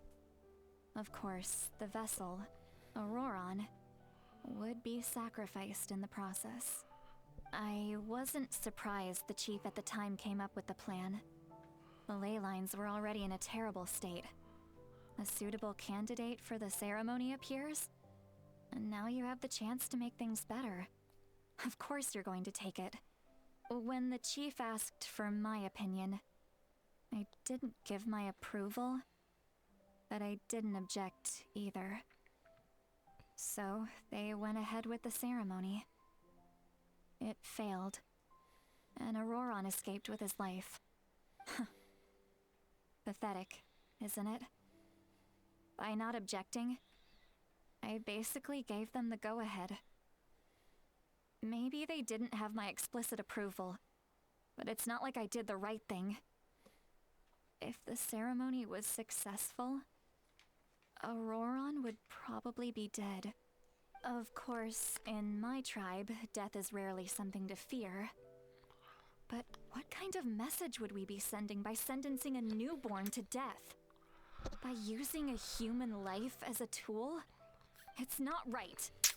So, when I learned the ceremony had failed, I was ashamed by my inaction, and absolutely relieved by the result. The plan was never a secret. Or, I guess I should say, there was no point to keeping it a secret. A simple investigation from Auroran would reveal everything. Everyone thought he would be happy he survived. And he never really said anything to the contrary. But just as I was about to put all of it behind me, he asks this question. Would Natlan have been saved if the ceremony succeeded. Wait, but it's not his fault. He knows that, but he still feels guilty. Auroron has a strong ability to perceive souls, more than any of us. He understands just how dire the situation with ley lines has become. Maybe he chose to work with the Fatui because he still thinks he owes a debt to Natlan. I can only imagine what they told him. Traveler, didn't the captain say he found a way to solve the crisis? Maybe that's what brought Auroron into this. Anyway, we can't just let things go on like this. We have to convince him to come back. You don't look so good, Lolly. Maybe you should head back and get some sleep. Probably drank too much. It's okay. The fresh air is doing me good. Okay. Forget that. I need to go home. I hit it a little too hard. You've helped me so much already. Hey, we're friends, aren't we? Besides, you already said you owe us a favor, so... Good point. Well, I'll...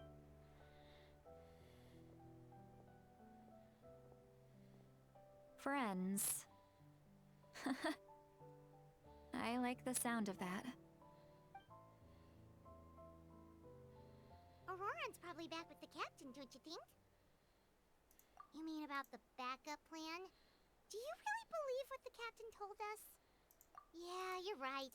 But she's probably asleep.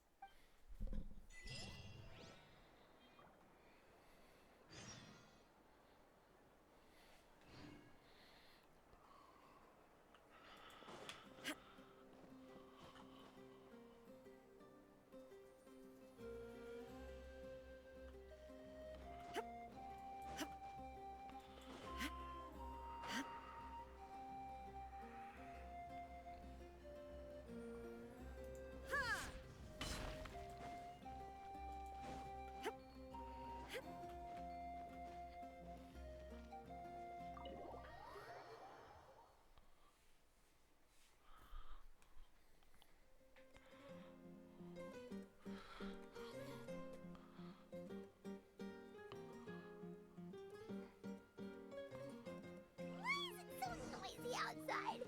I would still have asleep. Well, guess we should see what's going on.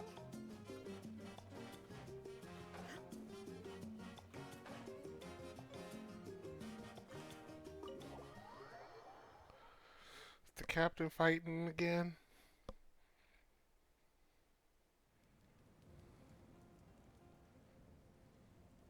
You're already here. I was just about to come get you. Wow, you're up early. That's impressive, especially after all the drinking last night. Let's not bring up last night. I'm embarrassed about the whole thing. Anyway, I was also woken up by the commotion. Looks like all the warriors from the stadium are on the move. I heard many areas have been attacked by the Abyss, including the Masters of the Nightwind. I need to head back right away. The Abyss attacked again? Are you sure you can handle it on your own? Do you need our help? I'll be fine. We also have the support of the warriors stationed at the various outposts. Given the quick response, things shouldn't get too serious. The stadium could always use more manpower, so you should join the forces here.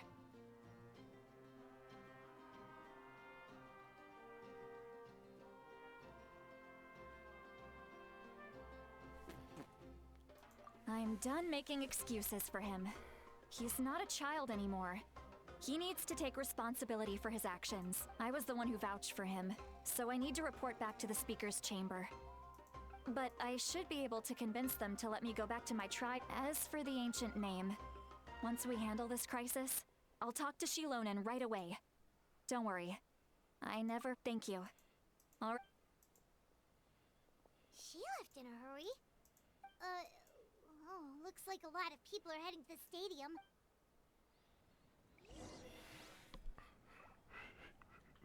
Beep, beep, beep, beep, beep, beep.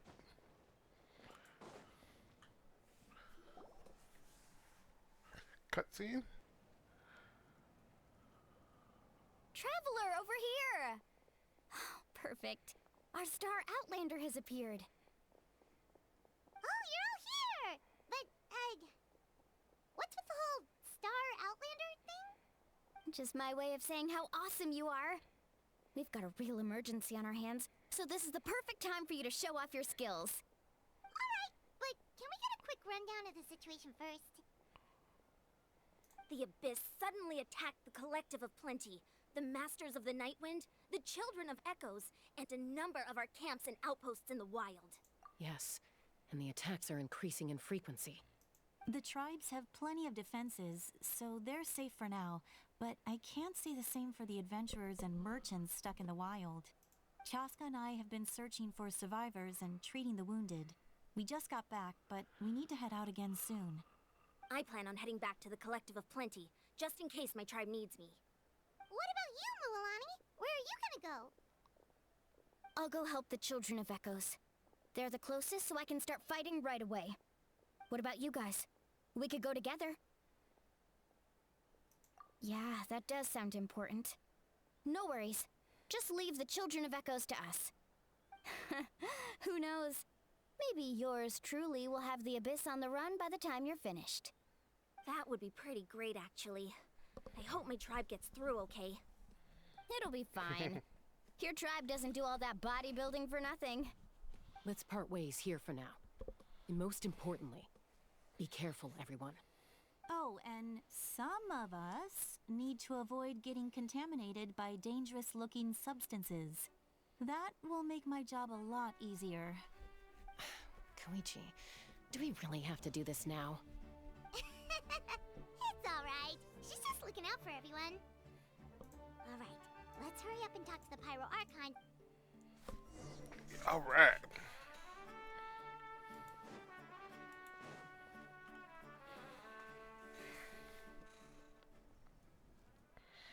Oh, it's you two. As you can see, things are not looking good right now. People across Natlan are in danger. Look, I'm very interested in your recent adventures, but this is not a good time. So we'll have to keep our conversation short. That's alright, we're also in a hurry. We're gonna go help the Children of Echoes after this. What?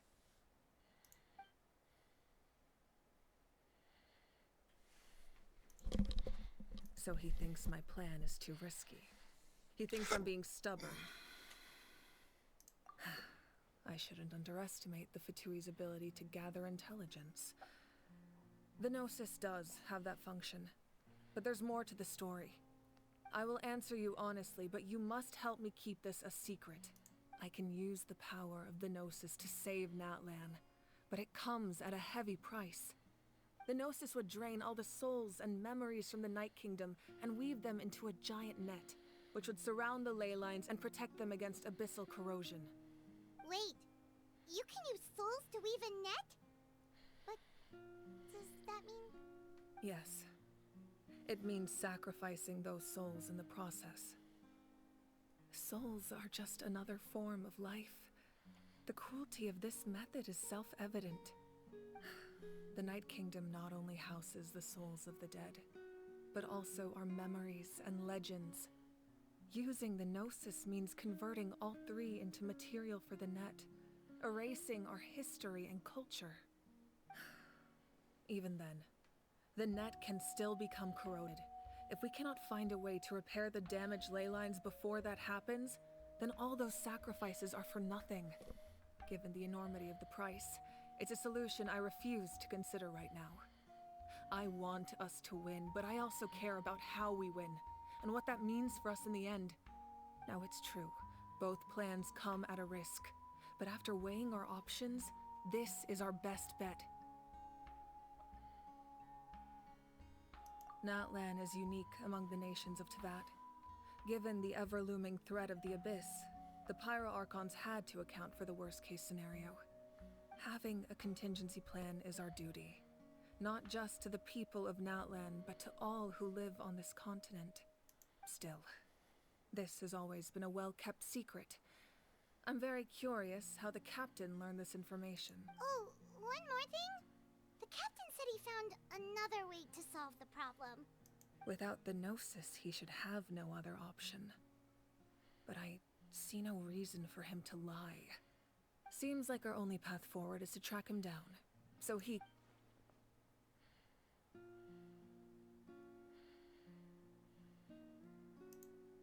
Judging by your expression, you must have doubted me. Even if just... Not even a little! We would never... Wait, what are you talking about, Traveler? Just as expected. I appreciate your sincerity. Maybe it was out of caution, anxiety, or simple curiosity, but know this. No matter what, our goal remains the same. We both want to save the people of this land. So now that you have your answer, do you still doubt me? You scared my... That's a good thing. Oh, and feel free to call me Mawika. It's what all my friends call me, and I like it that way. As for the captain, the intelligence officers we assigned to the Fatui should be back soon. That's great! Sounds like we just have to wait a little longer. Not just yet. Even though the Abyss is attacking several locations, don't worry. I just need to finish coordinating our available manpower, then I'll take a— Wait! You're going to fight in person? Didn't you get— That's true. I'm far less powerful than a god in my current state. But don't forget, I was an experienced and powerful warrior before I ever became the Pyro Archon. No matter how you look at it, my duty is on the front lines. I just think there's strength in numbers. If the people feel emboldened, that's just a bonus.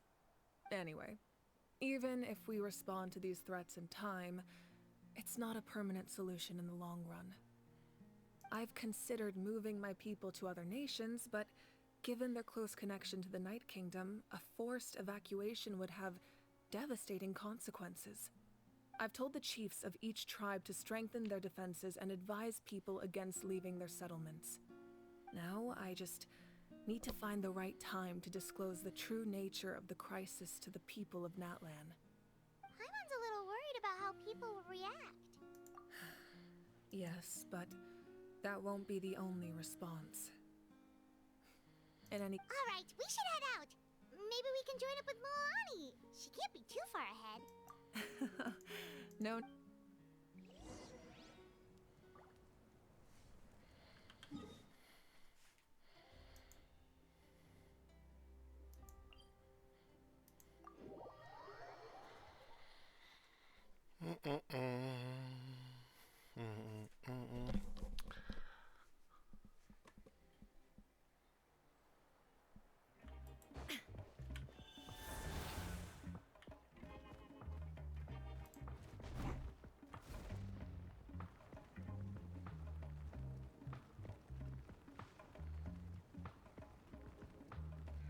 I love how you can dig underneath these bridges.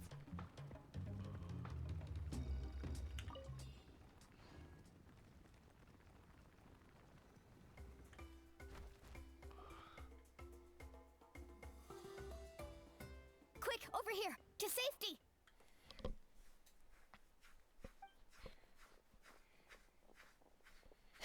Kachina, how many people do you have left?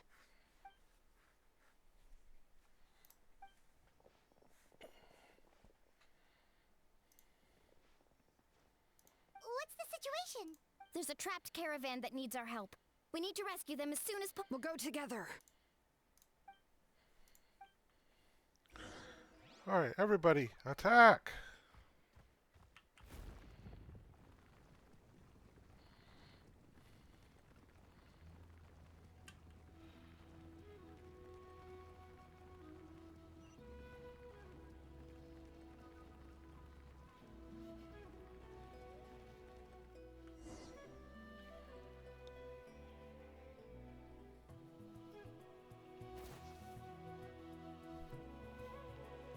Stay safe. We've got this.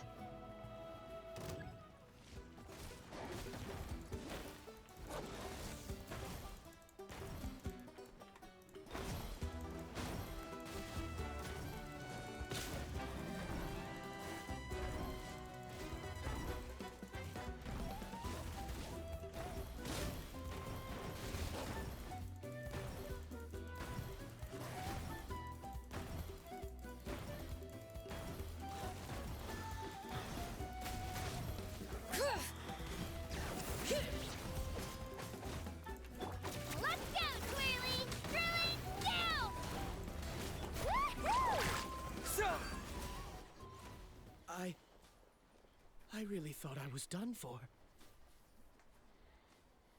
I can't thank you enough. Don't worry about it. We're just glad you're okay. Let's see. Your goods look fine too.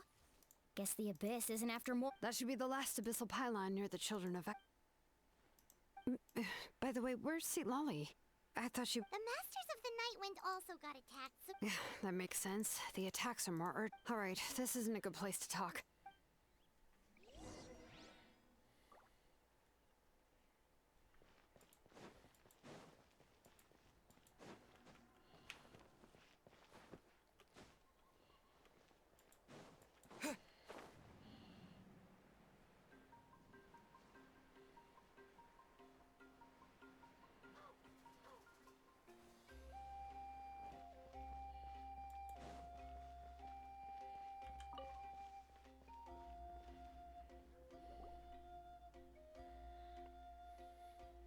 Looks like a few people were hurt after all. Ugh. The Abyss threw a lot at us at once. I rushed out as soon as I heard the alarm, and there were already so many monsters. Before long, Kachina brought over a whole group of warriors, and just like that, we...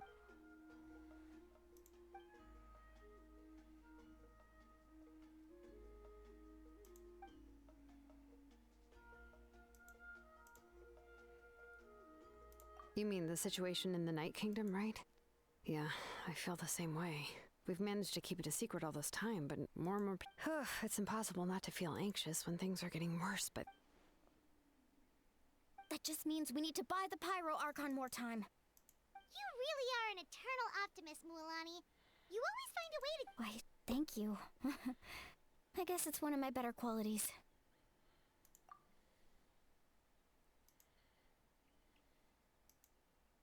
So, specifics aside, the Pyro Archon confirmed the Gnosis can resolve the crisis, but it comes at a huge price. And somehow the captain finds out about it, goes to fight the Pyro Archon, and calls her out for having a solution but refusing to use it. Honestly, if he has the same information as us, I can't really blame him.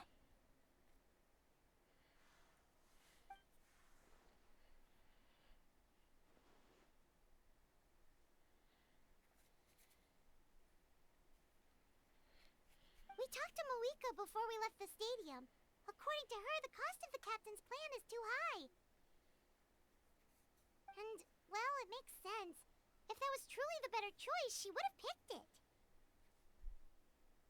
Yeah, I trust the Pyro Archon. When I was upset about Kachina's disappearance, she was really sincere and patient with me. Plus, she burned down all those precious mementos for Kachina. She's already proven how much she values even a single person's life. When it comes to Natlan's survival, there's no way she would hold back. I agree. Maybe the captain weighed the costs and came to his own conclusion, but I'm sure we have different priorities. Life is important, but so are history and memory. As the Archon, she can't tell us everything, but it seemed like she wasn't holding anything back this time. The next question is, if the captain found a new way to save Natlan... This is all super confusing. We still don't have enough information. Once we figure out what the Fatui are doing, we'll have our... Let's head back then. Moika said her intelligence officers should return. With how many Fatui there are, someone's bound to give something. Sounds good. I have a few theories of my own.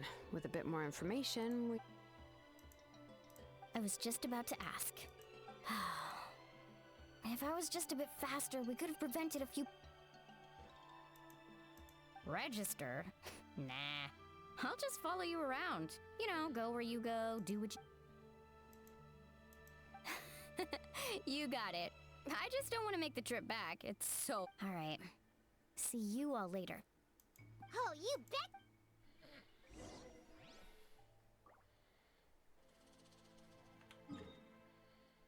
Oh man, speaking of so far.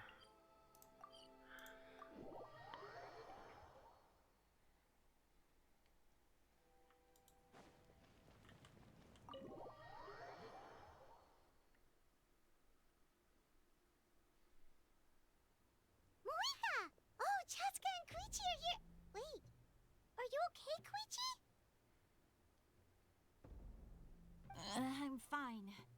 No need to worry.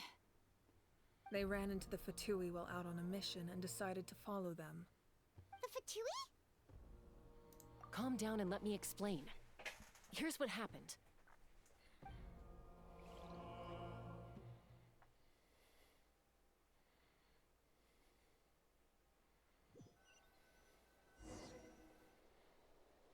Watch out. It's the Fatui. Were they attacked by the Abyss? No, wait.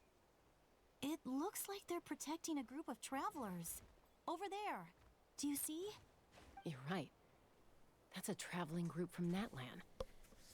Could they be trading for something? Let's keep observing for now. We're glad you're okay.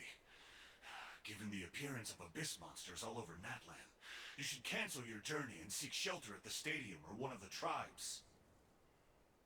Thank you so much. I wish there was something we could give you.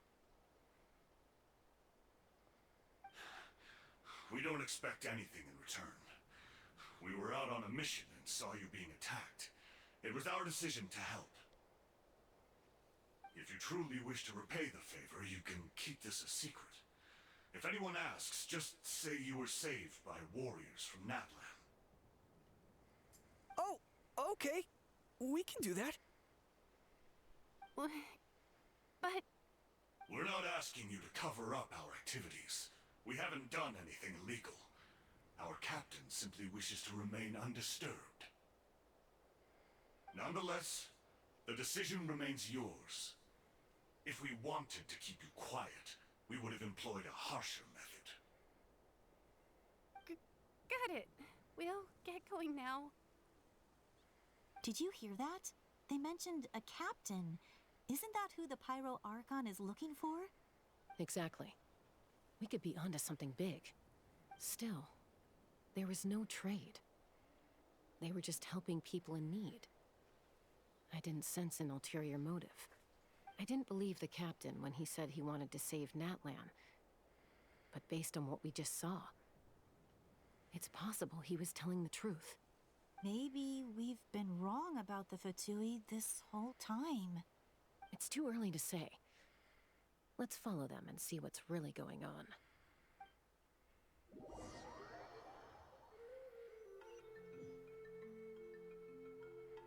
So this is where they were headed. Looks tricky. It's heavily guarded on all sides.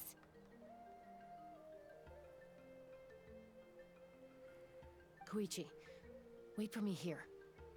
I'll go in and check it out. Oh, no you don't. How are you planning to get through all the guards? Look, I can use this terrain to my advantage. With our tribe's special way of getting around, I doubt they'll see me coming. We still can't see anything on the inside. What if you can't find cover? You won't have anyone to watch your back if you go in alone. The more heavily guarded the location, the more valuable the secrets. Even if the captain isn't here, we can still figure out what the Fatui are planning. That intel is worth the risk. Fine. You're not gonna listen to me anyway, so let me come with you. That's even more risky. You've been running around saving people for days. You're already at your limit. I'm confident I can protect myself. I'm not sure you can say the same. At least right now. I can. You really believe that? Fine, don't believe me. But you can't honestly tell me infiltrating a heavily guarded Fatui hideout all on your own sounds more reasonable. You know, growing up, even if I insisted on doing something, it never gave you any trouble. I'm not sure you can say the same. All right. If we start arguing, this will never end. We can't let this opportunity go to waste. Guess that means I win. Don't worry, you're not the only capable young person from our tribe. I can handle this. All right, same plan as usual. We split up, communicate with hand signals, make sure our blind spots are covered, and support each other once we strike. Got your ropes? Yeah, let's go.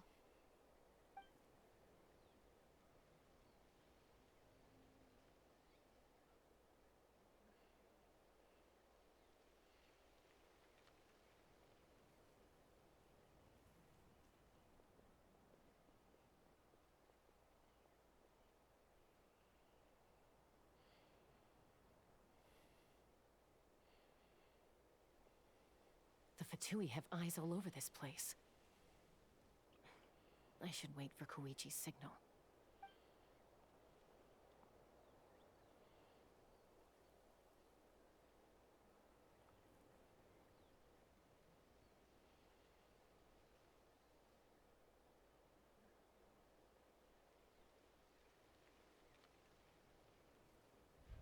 Now.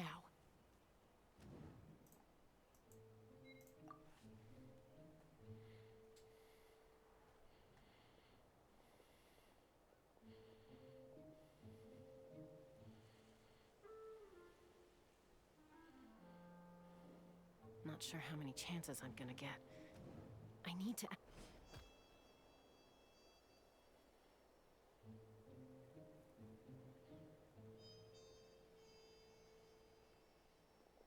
Good. I made it without getting caught. I should get to that platform over there. But it's guarded by the Fatui. Koichi should have line of sight. I'll wait for her signal.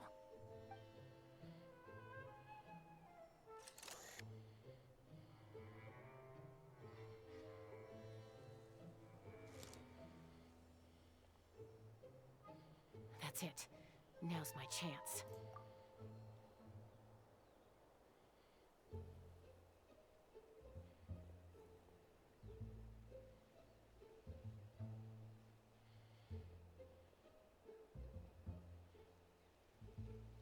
It's no use staying in one place.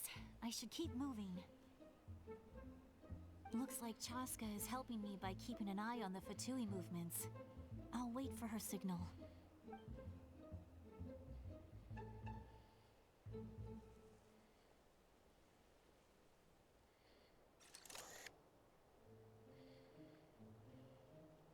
Time to move.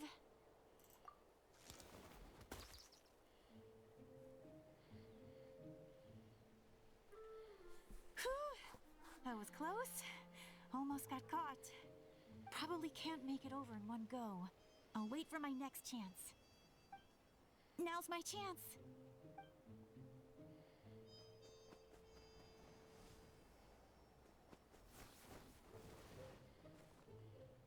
I made it! That'll show my sister. Let's see. The Fatui's occupying all the best locations. If we could just get past them somehow. Wait, I've got it!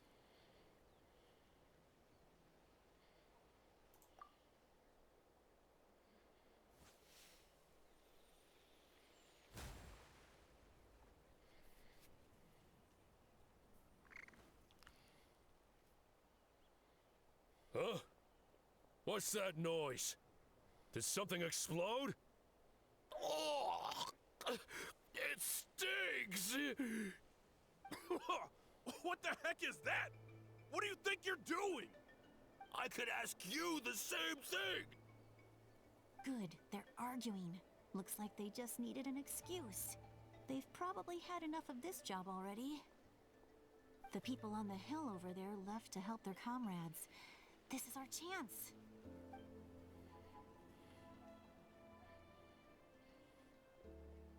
Come get me, Chaska. I hope she gets this hand signal. That's Koichi's signal.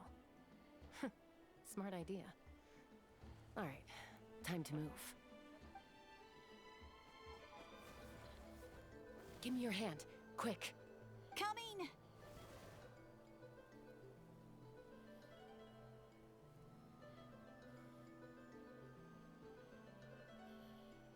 I checked, and this way is completely clear.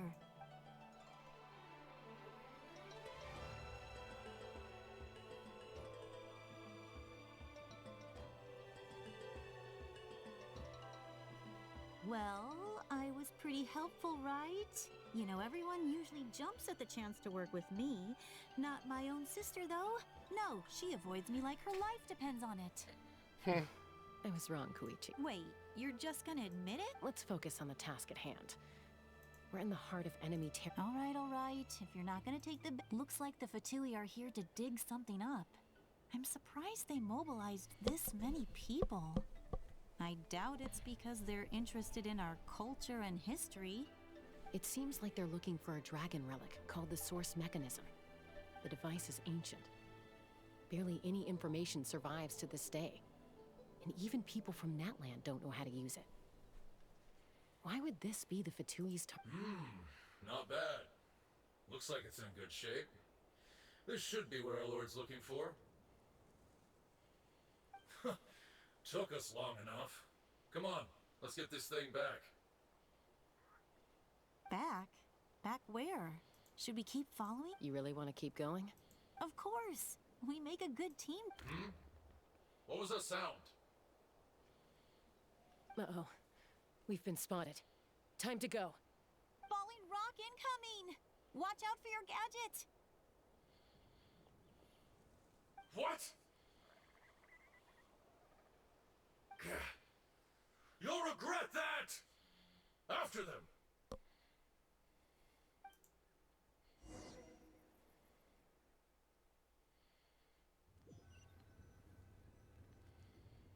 Once we got them off our tail, we went back to observe some more. They'd collected several identical pieces of something. It looked like they were waiting, though. So we decided to come back. So, Koichi got injured trying to get them off your tail? She pushed herself too hard and collapsed on the way back to the stadium. Well, I didn't cause you any trouble while we were fighting, right? So my perfect record remains. You've done very well. I could make a comment on knowing your limits, but it's not my place. I know. I'm already reflecting on my actions. So, our current intel suggests the Fatui is after the source mechanism. The device is a complete mystery, even to us. What does the captain want with it? I have no idea. But it's safe to assume the device could serve a similar purpose to the Gnosis. Shilonen, I need you to gather every scholar in Natlan familiar with the secret source. I'll get right on it. Thank you both for your hard work. Koichi, it's time for you to get some rest. Oh, and there are gifts from your patients waiting at the speaker's chamber. I've prepared a small gift of my own as a token of gratitude. I'll send it to your home along with the others. My patience. That's so nice of them. Guess that means I'm doing something right. You don't need to give us anything, Archon. We were just doing our duty for Natlan. I should take Koichi home now.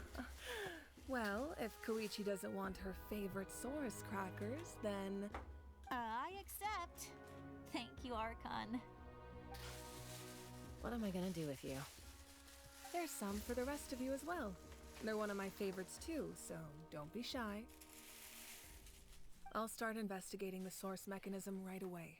If I learn anything, you'll be the first to know. Yummy snacks!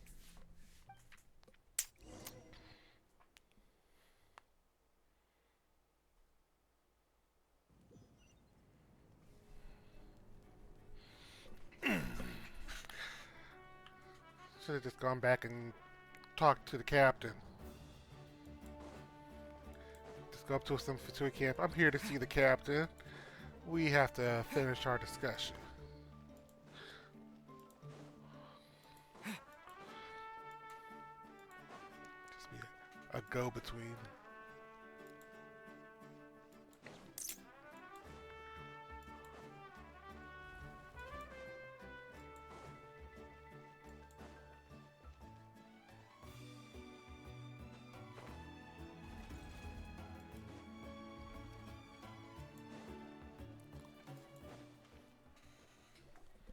What's next for you two?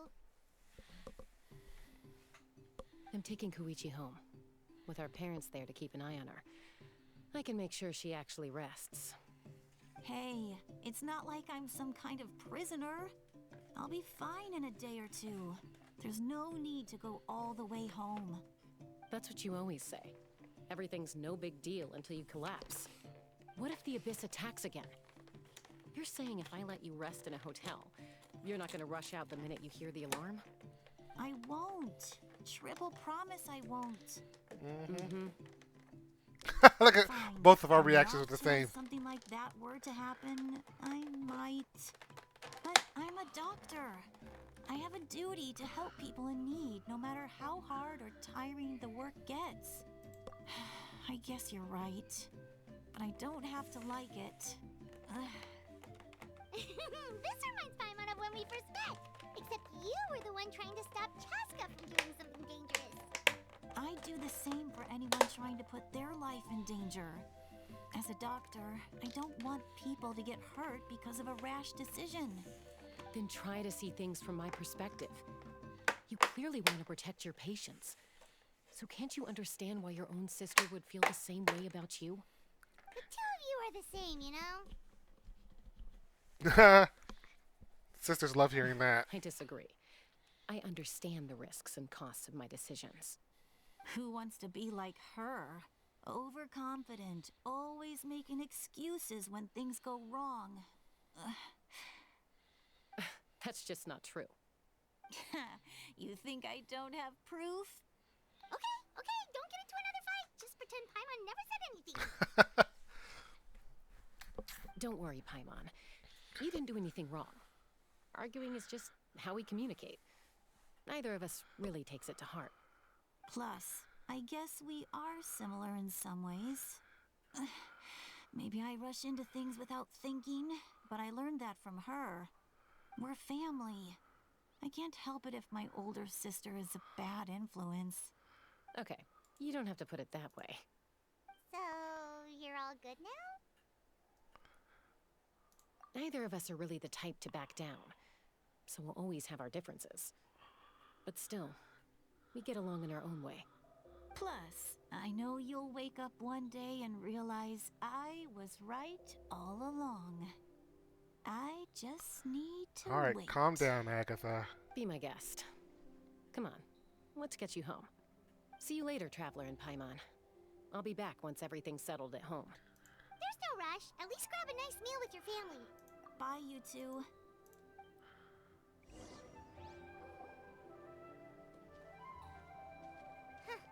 Those two will probably make up for real at some point, right? Well, we've learned a lot. Let's go over everything that we know so far.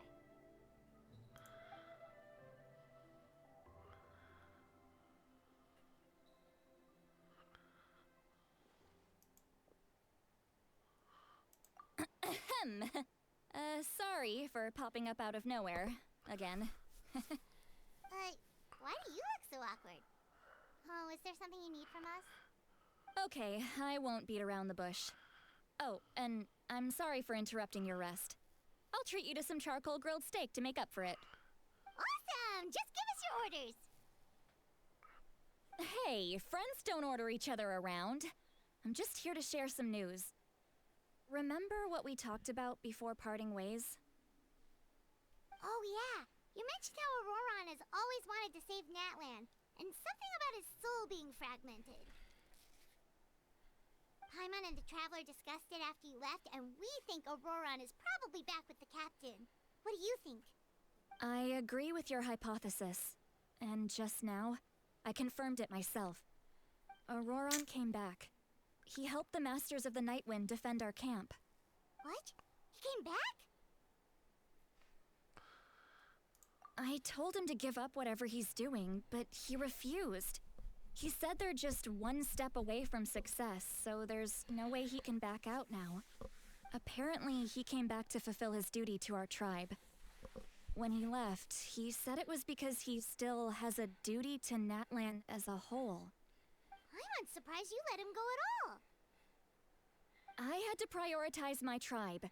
Besides, the situation was intense. I couldn't focus on outside and inside threats at the same time.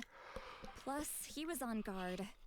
He knew I would try to go after him, so he made sure to keep his distance. I kept an eye out for a good opportunity, but it never came. All these years of calling me Granny, and I couldn't do a single thing for him in the end. Don't say that! Your tribe all raised him together, right? That couldn't have been easy. You're right.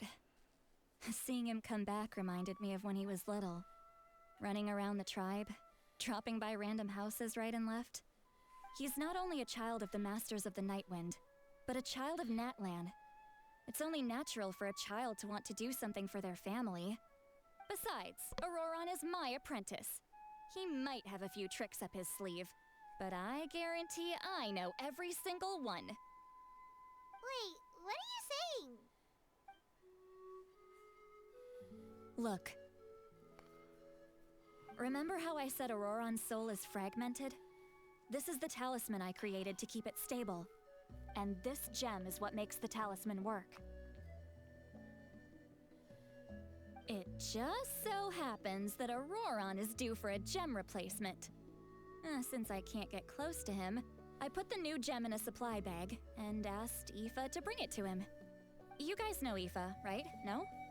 Well, he's a pretty famous vet around these parts. He's always bringing me all sorts of things, and he happens to be very good friends with Auroron. Aoife doesn't know what's going on, so he agreed, no questions asked. Auroron would find the gem as soon as he opened the bag. He knows how important it is, so I knew he would make the switch. He probably suspected that I tampered with it. But here's the catch. The trick is on the bag. The moment he touched it, a portion of his memories were copied onto the old gem, which he no longer needed. That's amazing. You can do something like that? Most people can't, but I can. That trick he used to bring you to the Night Kingdom isn't anything special, by the way. My technique is much more subtle. He won't notice anything. So in other words, we have a whole backup of Auroron's memories in this gem. The kid thinks he can take me on? Like I wasn't the one who taught him everything he knows? That's amazing, Seat Lolly. Let's take a look right away. Once we get to the bottom of this, we can finally track him down.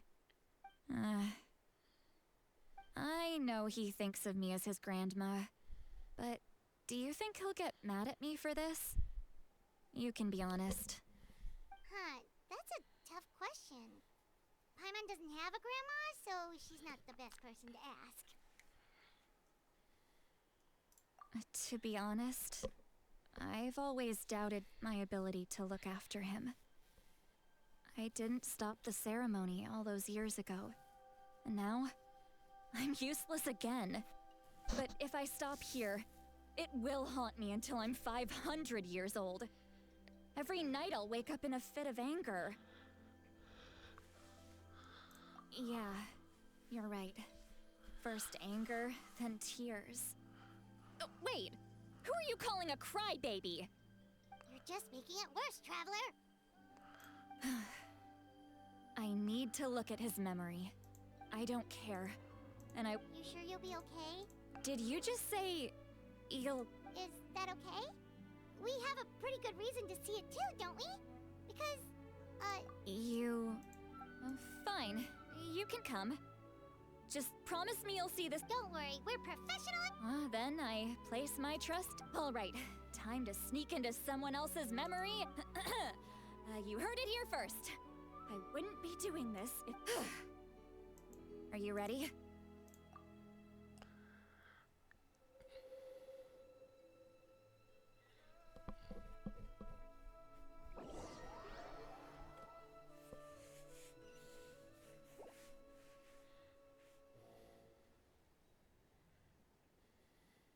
Look how good you're doing.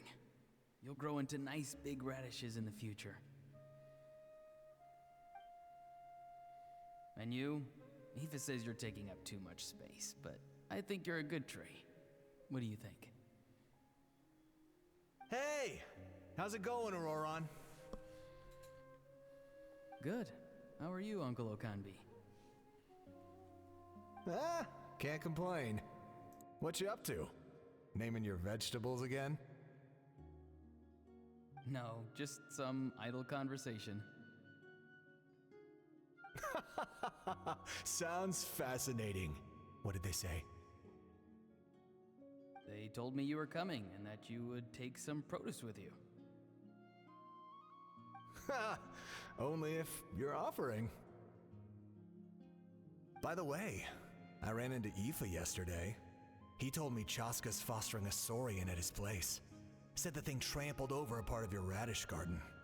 I hope you two didn't get into a huge fight. No, don't worry. I'll find a way for him to make it up to me.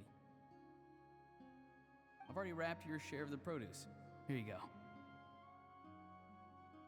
You really knew I was coming. That's pretty amazing. Light up the smoke and you can see the path through the shadows. That's what everyone says. Hey, have you seen that strange group of people that just appeared out of nowhere? Appeared out of nowhere? I don't think so. It's the Fatui. Their leader seems like a big deal. He didn't bring many men with him, but they're all elite warriors. It seems like they're looking for someone, but I wouldn't go around asking too many questions. If you run into them, be careful.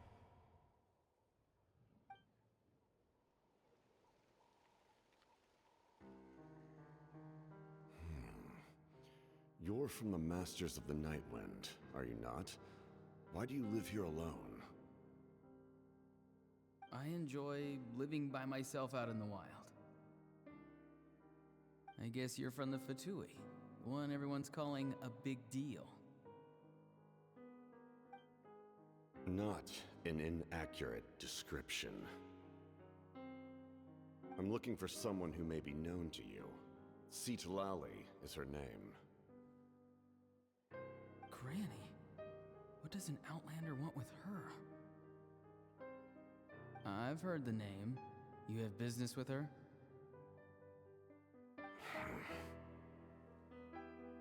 There's no point to further questioning if you insist on hiding things from me.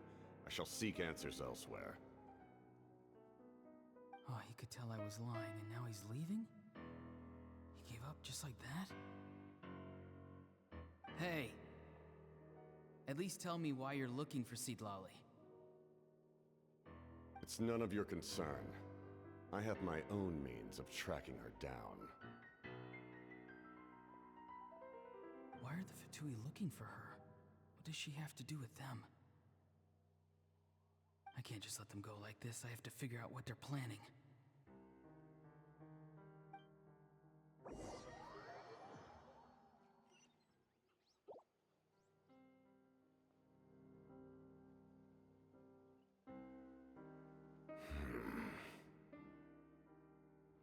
They've just been studying the ley lines and asking for leads on Granny.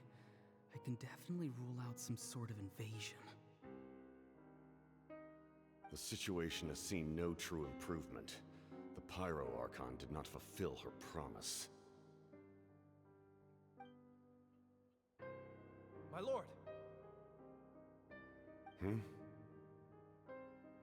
Ignore him. He is no threat. He knows I'm following him, but he doesn't seem to care. He's strong, I can tell. But there's something unusual about him and also familiar in some way. I can't describe it.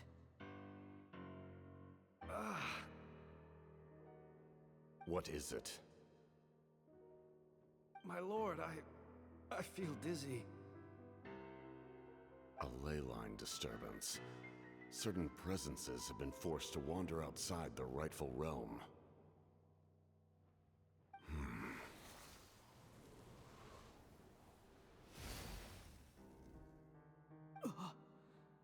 That was a spell from the Masters of the Nightwind. How did he know that?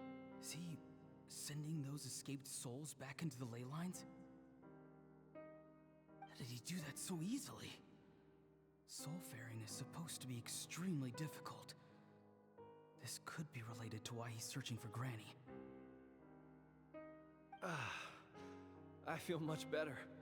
Thank you, my lord. Think nothing of it. Stay vigilant, and continue to gather information. The Abyss could attack at any moment. If you notice any irregularities, assume drill formation and be prepared to fight. However, there's no reason to over-engage. Information is our first priority. Yes, sir. Why are the Fatui fighting against the Abyss? Do they really mean us no harm?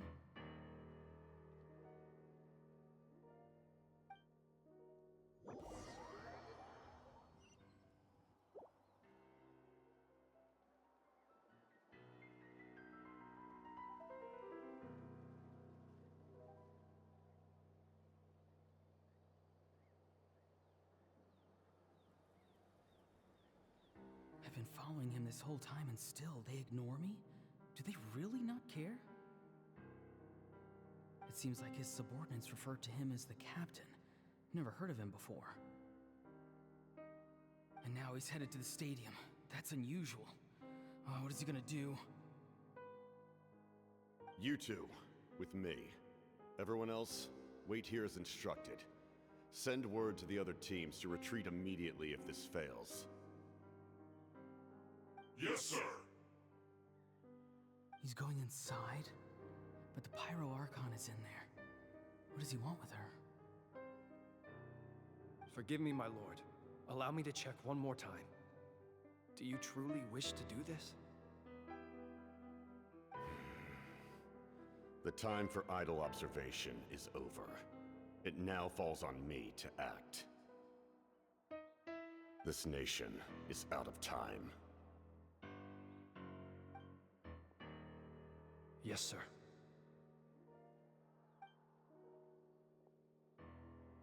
He just walked straight into the stadium. What is he gonna do?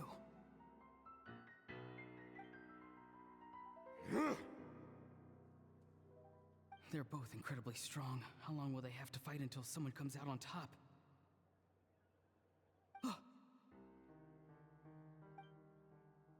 Wait, this feeling. Just like the other day near the ley lines, it's faint, like a soul's trying to escape. Where is it coming from? Is that why he's looking for Granny? If he dies here, then all clues will be lost. I can't let that happen.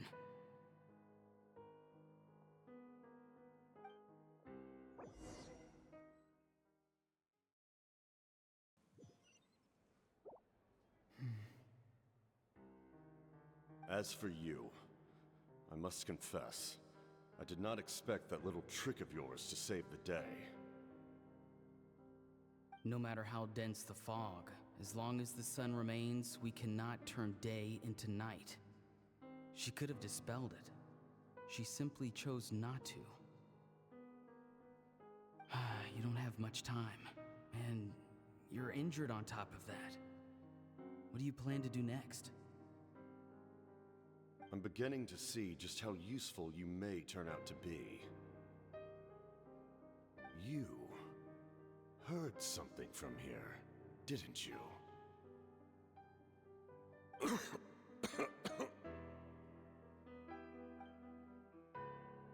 No need to force yourself. I've never seen anyone match the Pyro Archon in battle before.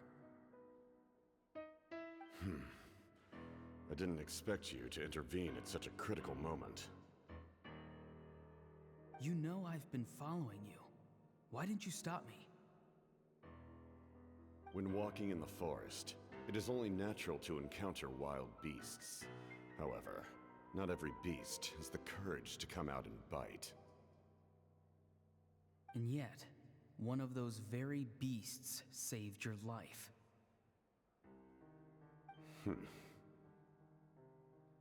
Then speak. What do you want? I didn't save you because I wanted something. My soul is more perceptive than others. I can sense that the ley lines are extremely weak. I don't know what the Pyro Archon is planning. Can she really save us? The questions you asked her just now, well, I've had very similar doubts. So I felt like I had to help you.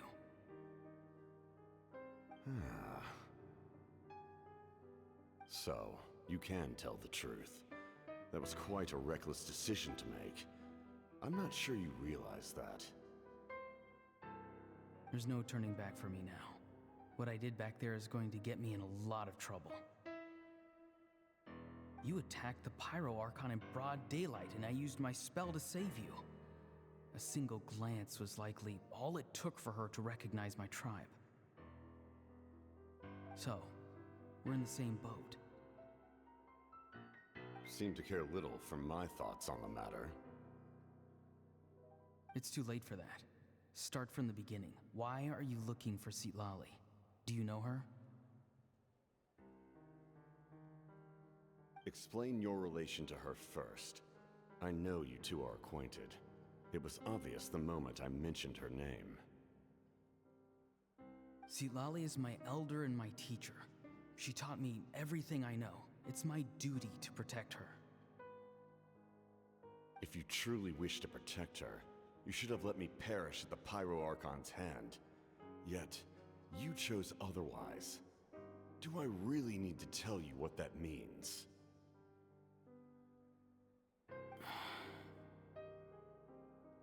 I want to do something to change Natlan for the better. Something I can accomplish with my own two hands.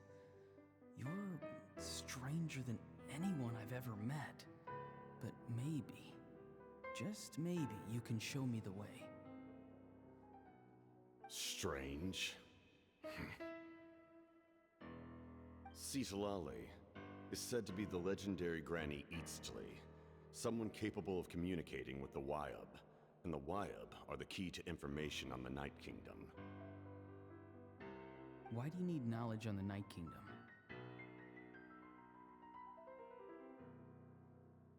That is not something you need to know. Don't forget, I saved your life. Do you not believe the Fatui capable of betraying a debt? People can lie, but souls cannot. I can tell there's a weight to your soul, a sense of justice. You may not live among your tribe, but you certainly know their tricks. I apologize for my rash judgment. You are more capable than I imagined. Let's go. We'll see if you have what it takes to join my plan.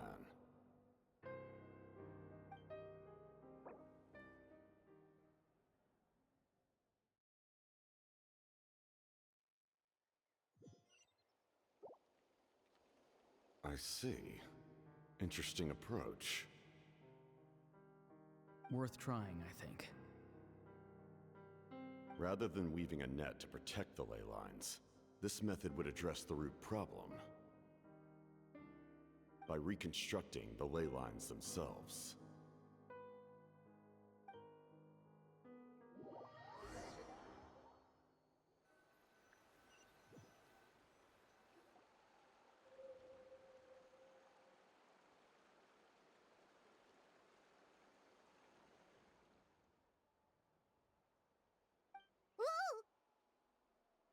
Traveler, Paimon. Are you two alright? Paimon's fine, just, a little dizzy. Of course. I'm so mad at him. After everything, he still can't let go of the past. For some reason, he thinks he owes something to the people who cared for him. Stubborn. Now that he's all grown up, he thinks no one can tell him what to do? He thinks he can just run away. I'll show him. If he tries to run one more time... Maybe stubbornness runs in the family! Like... Is that supposed to be a compliment?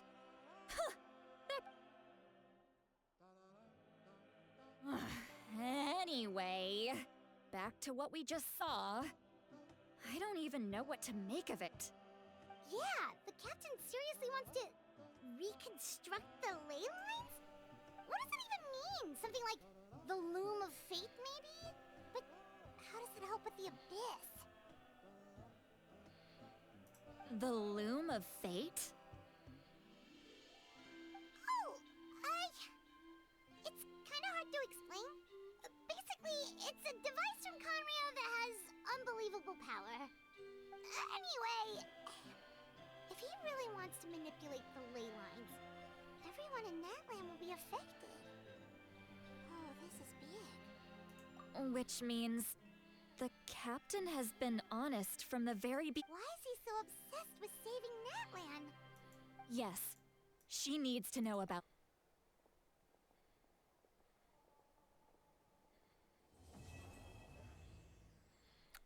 Oh, that's the end of the quest.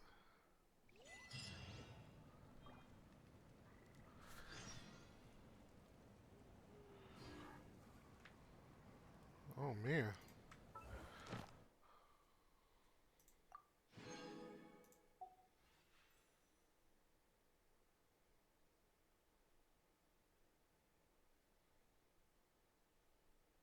Hmm.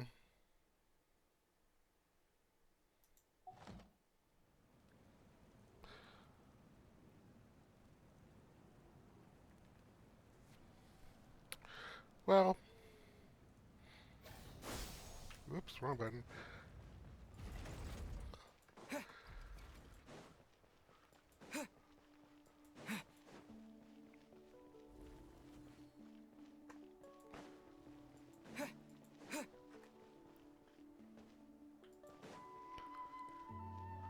Well, well, well. I want to keep the story going, but should, probably limit myself. I'm almost at what 3 hours.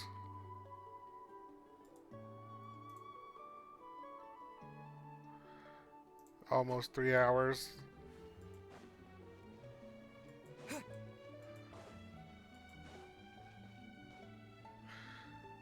Yeah, so I think I'll call it here for tonight. Level up some more characters, and hopefully come back in the next few days for the next part of the Archon quest.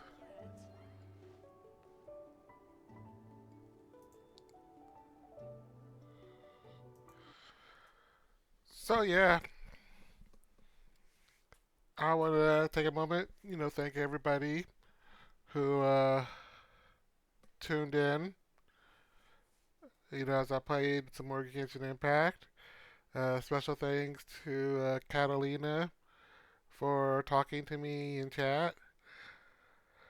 You know, hopefully I'll start being like one of those big time streamers in the next few years, where I can barely keep up. I have to hire moderators, and maybe by then I'll have a Discord set up, and I'll have people doing artwork for me for a fee that I can afford. That I can't afford now, but maybe in the future I'll be able to afford it based on all the subs that have come in over the past few months. Who knows? I'm looking forward to continuing the story. I'm really going to try to get on more in the near future. Like, job hunt and family still take priority. And like I said, I just went out to a job fair last Thursday. It's Saturday for those of you who catch us on the VOD. So who knows? In the new when I finally get that new job, depending on the new schedule, that's going to affect how much I'll be able to stream. And then, of course, there's all the kid events. Soccer season's ended today. Volleyball season ended last week, so we have a little bit of a break before the winter sports season starts. So I'm hoping I can get in and play some more. Um, yeah, I'm just. Ooh, here's what I need to do. Let's see.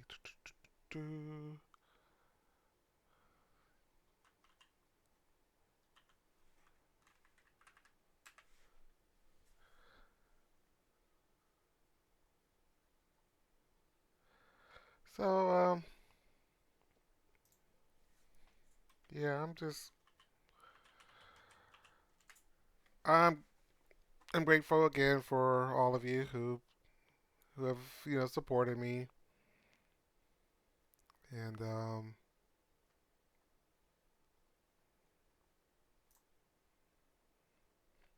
Mike Rogers took $1 million. Oh, trying to set the mood music, and you get hit with an ad. Way to break the mood.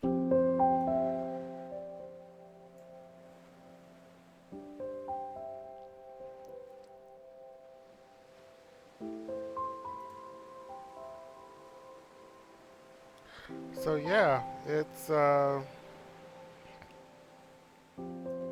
for me to get back to the real life.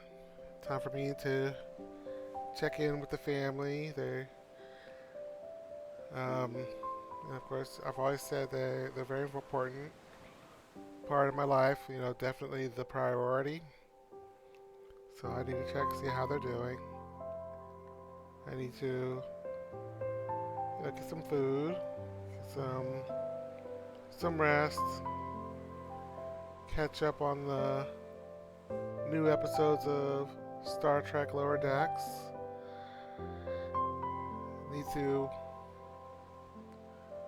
continue working on the house. Fix these leaks. It's change of seasons, so like today I turned off the water to the outside hose lines, but I gotta get this house winterized.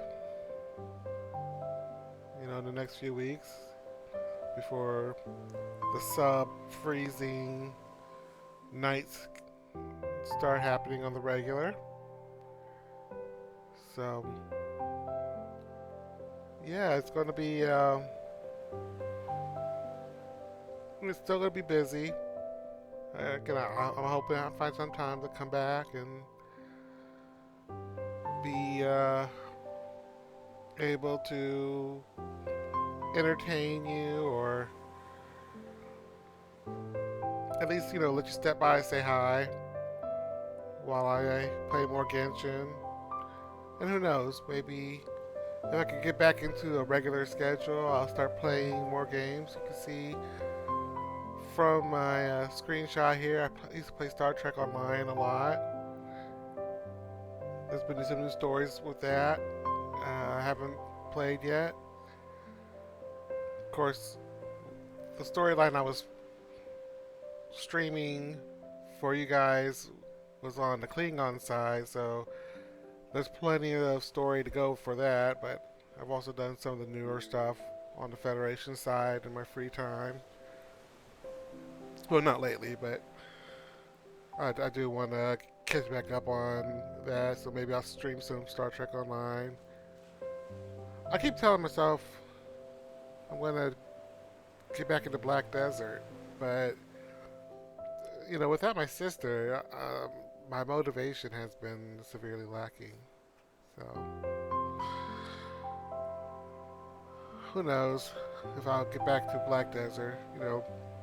I'm hoping if I can find my capture card, I'll start playing games on the Switch again for you guys. Hold on, I gotta turn off the sad. I gotta turn off the sad music for a second.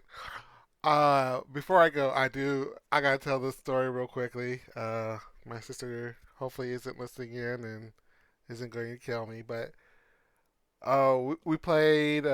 Me, my sister, and some of the kids played the new Mario Party recently, and it was a lot of fun. They have some interesting new mechanics. Like you can bring a friend along for a few turns. And so my advantage in Mario Party is usually I you know win the mini games. So obviously you have to do mini games to get to win the companion. And so I was winning. I got the companion. Got a bunch of items because the companion was Daisy, so half price items plus multiple times buying items. It was nice. Um, I'm gonna skip through the details of all the story. Just know that at one point I was losing because my kids and my sister were sabotaging me, as you'd expect them to do in Mario Party. Um, it was going bad. I wasn't getting lucky on the rolls, and then a miracle happened. I found a hidden block with a star in it. Like I'm not doing the story justice right now, but my son, my oldest son, cursed me. Threw some cursed dice on me right when I was like few spaces away from the star, and then I ended up rolling a one and landed on a red space. The star was like 3 spaces away. Like I would have had it. And my sister had just got a chomp call that she promised if I didn't make it to the star that turn, she was going to blow the chomp call and rob me of the star. They were ganging up on me. And I rolled that one. I was like, oh. And then the hidden block had a star in it. And it was glorious because, my sister still blew the chomp call, moved the star, but she moved it in front of, like, not in front of, but right behind one of the shops. And on the map we were doing, there was 2 shops, and there's an item that teleports you right in front of a shop. And I just happened to have gotten that item when I had gone on a shopping spree with Daisy. So on the next turn, one shop it was next to the star, the other shop was next to Boo, and I had enough coins for Boo. So it sent me to the one in front by Boo, so I stole another star. Okay, and then hijinks happened, and they're teaming up. My older son, had a chance to steal one of my stars, and he hit the buttons too fast. Like he had a boo, like one of those boo bells, and he got too excited, hit the button twice too quickly, and ended up only stealing coins from me instead of stealing my star. So that was a bit of woo drama. Oh, I got lucky. Um, so basically, I had 2 stars. Uh, Everybody else had like 1 star. And then go to the bonus stars. And the first bonus star, I'm forgetting what it was, but it was like the event star. For the person who hit the event spaces the most. And I won that one. And the second one, I think was let's see, it wasn't the mini game star, although I would have won that one too. I forget what the second one, but I won the second mini star, and my sister lost it. And like, she's not, to be clear, she wasn't mad that I won. Okay, she just feels like the game gave me the win because I ended the game with 4 stars, and her argument was, of those 4 stars, the game gave me 3. It gave me the 2 bonus stars. It gave me the hidden block. And like the only star that I actually earned was the Boo star that I stole from one of the kids. Because at that point, only that one kid had a star to steal. So, I know. Kind of mean picking on the kids that way, but you gotta do what you gotta do. They gotta earn these victories. If they want to beat me, they gotta earn it. I'm not gonna let them win and then be like, "Oh, you're so great." Like that. That annoys me in general. Just oh, you like. I get why people do it. There's a lot of psychological advantages to doing that. I think long term it does more harm than not because let's face it, kids need to learn how to lose so they can better appreciate the win. They need to handle their losses, turn those losses into fuel for their future victories. Letting them win kind of saps the fuel out of their future victories. And so, I don't always go hard, but if I'm like playing basketball, I'm not doing mad ankle breaker crossovers. I'm not dunking, but I'm not. If he gets too close to winning, I'm gonna bump it up a notch and secure my W. But I'm not going hard. And it's the same thing in video games.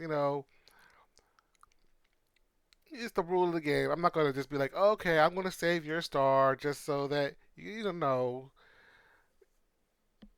You gotta appreciate. You gotta let them appreciate the victories they earn. And I think that